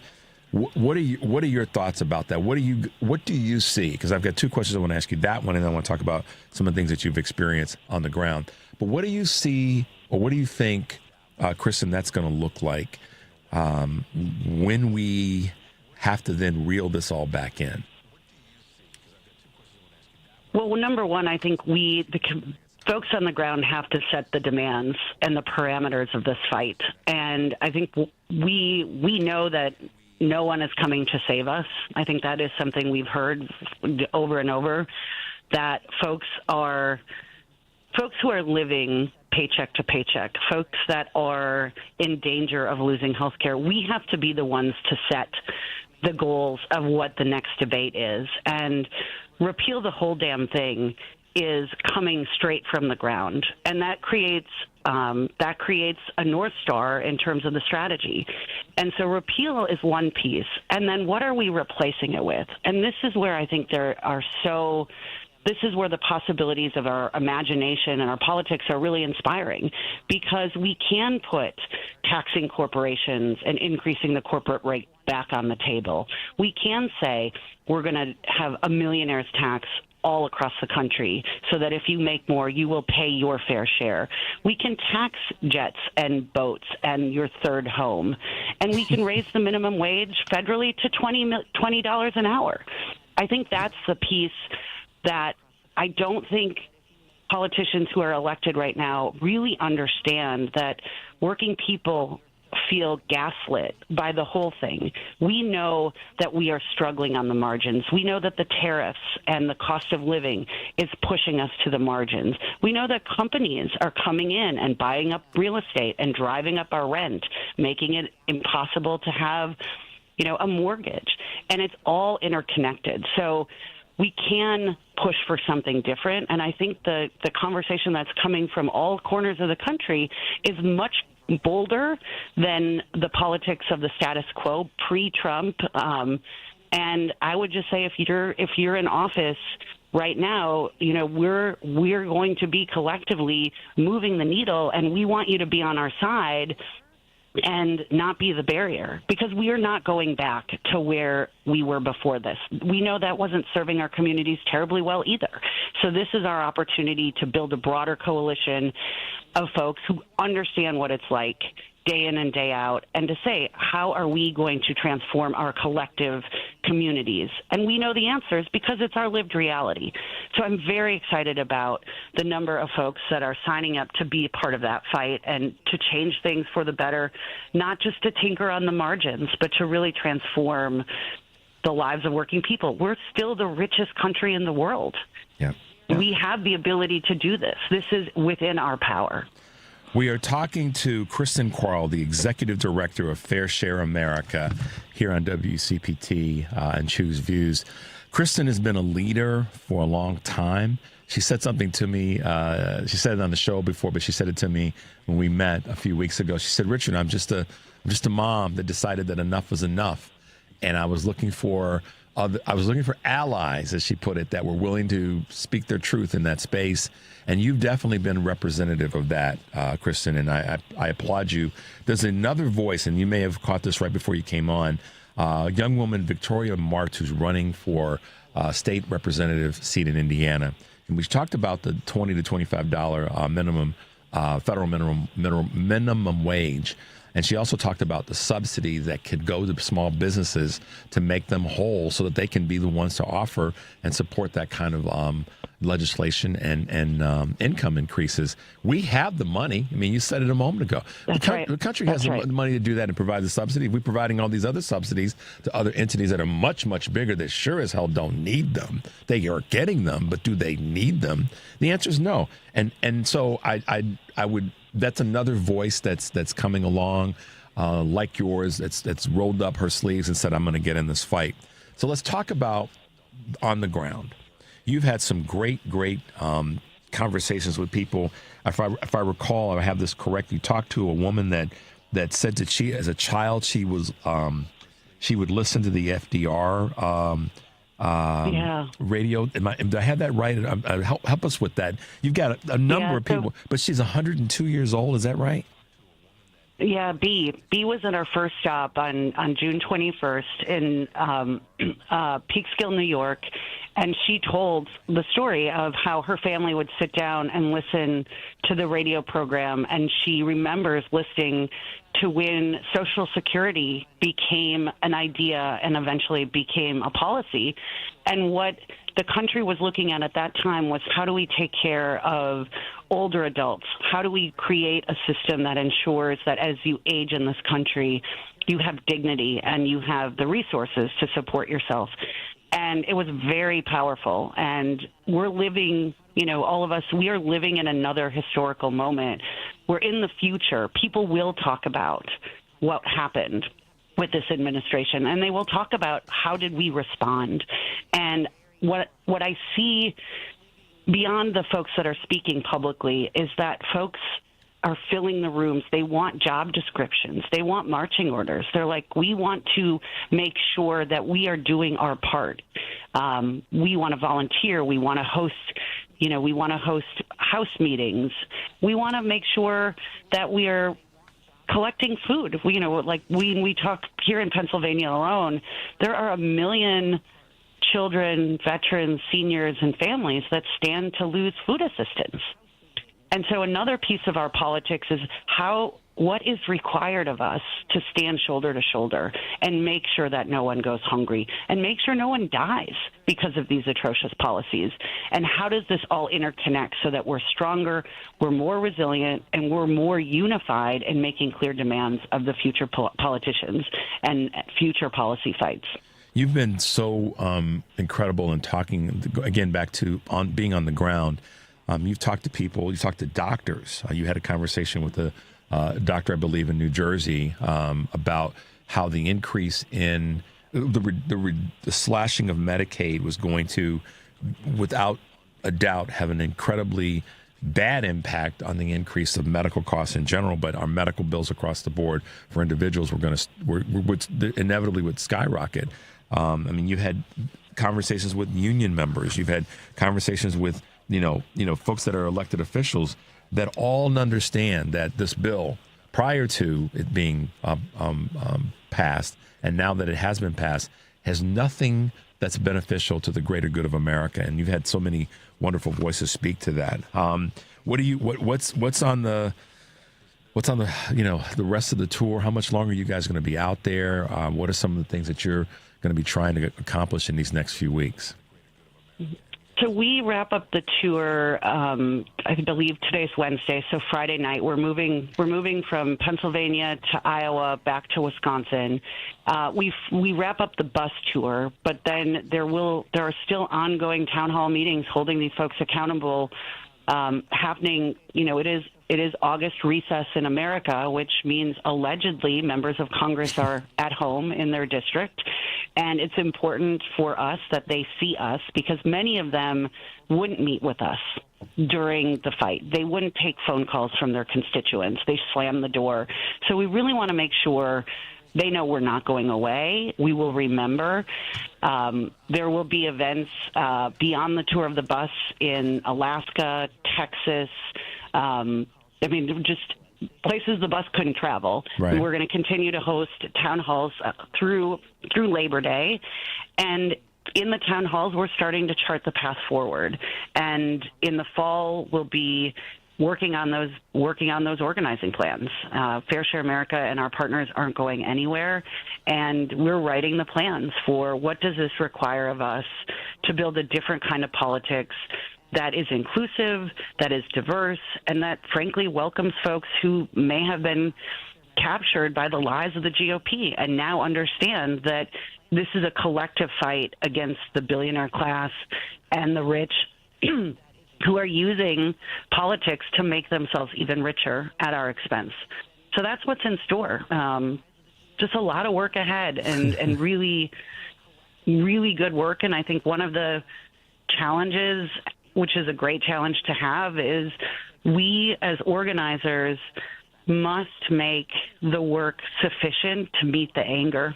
And this cannot be trivial. We cannot minimize the pain and anger. And we have to show up with bold ideas. And we have to make sure that folks have a seat at the table. And it cannot be business as usual in this country, or there won't be any business at all. Folks are really angry. So, yeah.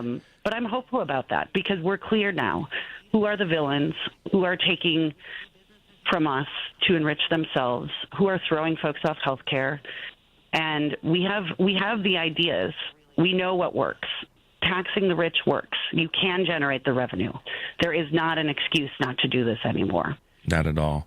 So one last thing that I'll throw at you before we wrap up. Obviously what's happening in Texas with this redistricting and gerrymandering, and Trump calling up Abbott and saying, I need 5 seats, is clearly a power grab. And it's clearly one this is the other part. I've said this on the show a bunch of times in the last, 5 or 6 days. And I just want to get your take real quickly on this. It's also a redistribution of resources. And you being one that's talking about this from the perspective of literally the words fair share, that's not going to be providing the share congressionally from a voting standpoint and from a resource standpoint to the folks in Texas. And that's, I just want to get your take on that real quick. I mean, obviously they know that their midterms are in jeopardy. I mean, I would just say that the backlash against this bill that is being felt in Republican-held districts. I mean, there are town halls there was a town hall in Nebraska a few nights ago where hundreds of folks erupted screaming, tax the rich, tax the rich. And so they're looking at how do they keep power over all of us. And right now it's redistricting and stealing our votes is the only way to do it. And what I'm also hearing on the ground is that the folks that come to the mic, they are saying, fight fire with fire. We have to stand up. We have to fight harder. We cannot sit down and let them just bulldoze us. And so I do think the dialogue in the last week around the Texas redistricting grab and Trump ordering it like it's a menu item has also enraged a lot of folks to say, oh, hell no, this is our democracy. And maybe folks thought it was hyperbole in the election last year when many folks were saying, this is assault to our democracy. We're moving towards a fascist state. Maybe they thought that was a bit bananas and a bit out there, but people understand it now. They are seeing it play out in live time, and they are not going to stand for it. And so, for every naked power grab or blatant assault to our democracy or to our fundamental way of being that Trump and the GOP make, I would just say they are evangelizing more and more people that they are not for us, they never were for us, and we're not believing it. And that's where I have tremendous hope, is I don't think we're going back to something that looked, like 2-3 years ago. I think the politics in this country are accelerating into something much more powerful, and we're building a future world where we all want to participate. I mean, I think I'm really curious to see, we have people in our town hall who maybe didn't even vote because candidates didn't represent their values, and they're demanding something different. And I hope that if folks who are thinking about running for office in the future are listening to people, they understand you have got to be in sync with what our demands are, where our rage is, and fight with us. Otherwise, they're not going to garner support. Again, it's a dark time when you look at what Trump's doing, how he fired the woman who put out the jobs report because it didn't match the lies, right? People are losing jobs. People are losing services. And when you're living that reality on the ground, you know it. You know that's what's happening. Absolutely. And so we're going to keep fighting. There's a lot more organizing to come. The bus tour wraps up, but it's been, as I told you, it's just been the privilege of a lifetime to meet thousands and thousands of people. And we live in a beautiful country. Yep. And the people are beautiful people, and it is all worth fighting for. And there's room for everyone in this movement because it's going to take all of us to fight back against the billionaire class. And and I'm hopeful, and I'm fired up. Yeah. And I am too. I've got this big smile on my face because I got a chance to meet you and your team and the work that you're doing. So lovely to have you. Yeah, Kristen, I'm so proud of what you're doing. This is my day of pride. I mean, like Uncle Richard, I've been proud of everybody that I've talked to today. And I say that from a position of respect. So thank you so much for the hard work. I'm so glad that we partnered up. I'm going to use every part of my voice to continue to amplify the Kristens of the world, the Fair Share Americas of the world, and to continue to motivate you to do what you're doing. So thanks for being with us this morning. Maybe we can get back together. Thank you to your listeners for being in this fight. It takes all of us. Absolutely. Stay safe, and we'll talk soon. We'll have you back on maybe right after Labor Day to talk about some things you're working on. Sound good? Wonderful. Thanks so much. Thanks, right. Richard. You're welcome. Be well. Be well. Bye-bye.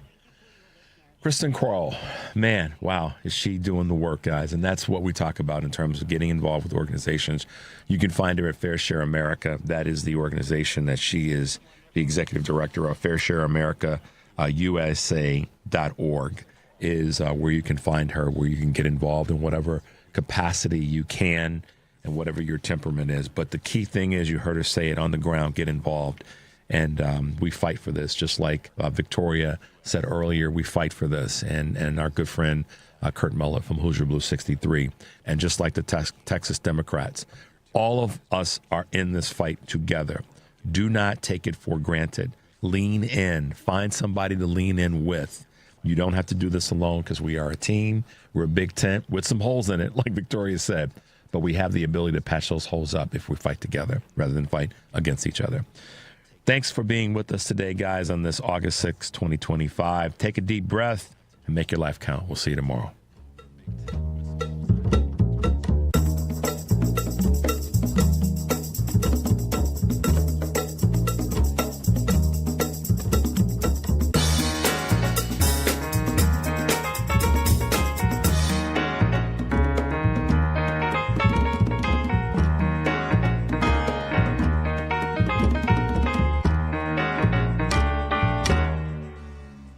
This is WCPT telling you how you can shop blue. Let's see if we can shop blue and slay by looking at clothing brands that support the Democratic Party. Nike. Now, yes, Nike's co-founder is very Republican. However, the other 83% of the company supports the Democratic Party. $894,000 in 2024. Dior. Now, Dior does not give to politics, but some of their employees do, and 84% of their donations went to Democrats in 2024. Adidas. Adidas also does not give to politics, but a lot of their employees do, as 97% of their employees' donations went to Democrats. Gucci. Gucci also does not donate to politics, but their employees do, and 84% of their employees' donations went to the Democratic Party. Chanel. Chanel also does not give to politics, but guess what? 99% of their employees donated to Democrats in 2024. I would hate to be that guy in the 1%. This has been WCPT telling you how you can shop blue. Excuse me, miss. Can I ask you a question? Sure. Can you recommend a bank that offers a full suite of commercial banking products along with excellent service? Yes, ABOC. What about a bank that has been in Chicago for more than 100 years and really understands the local business climate? ABOC.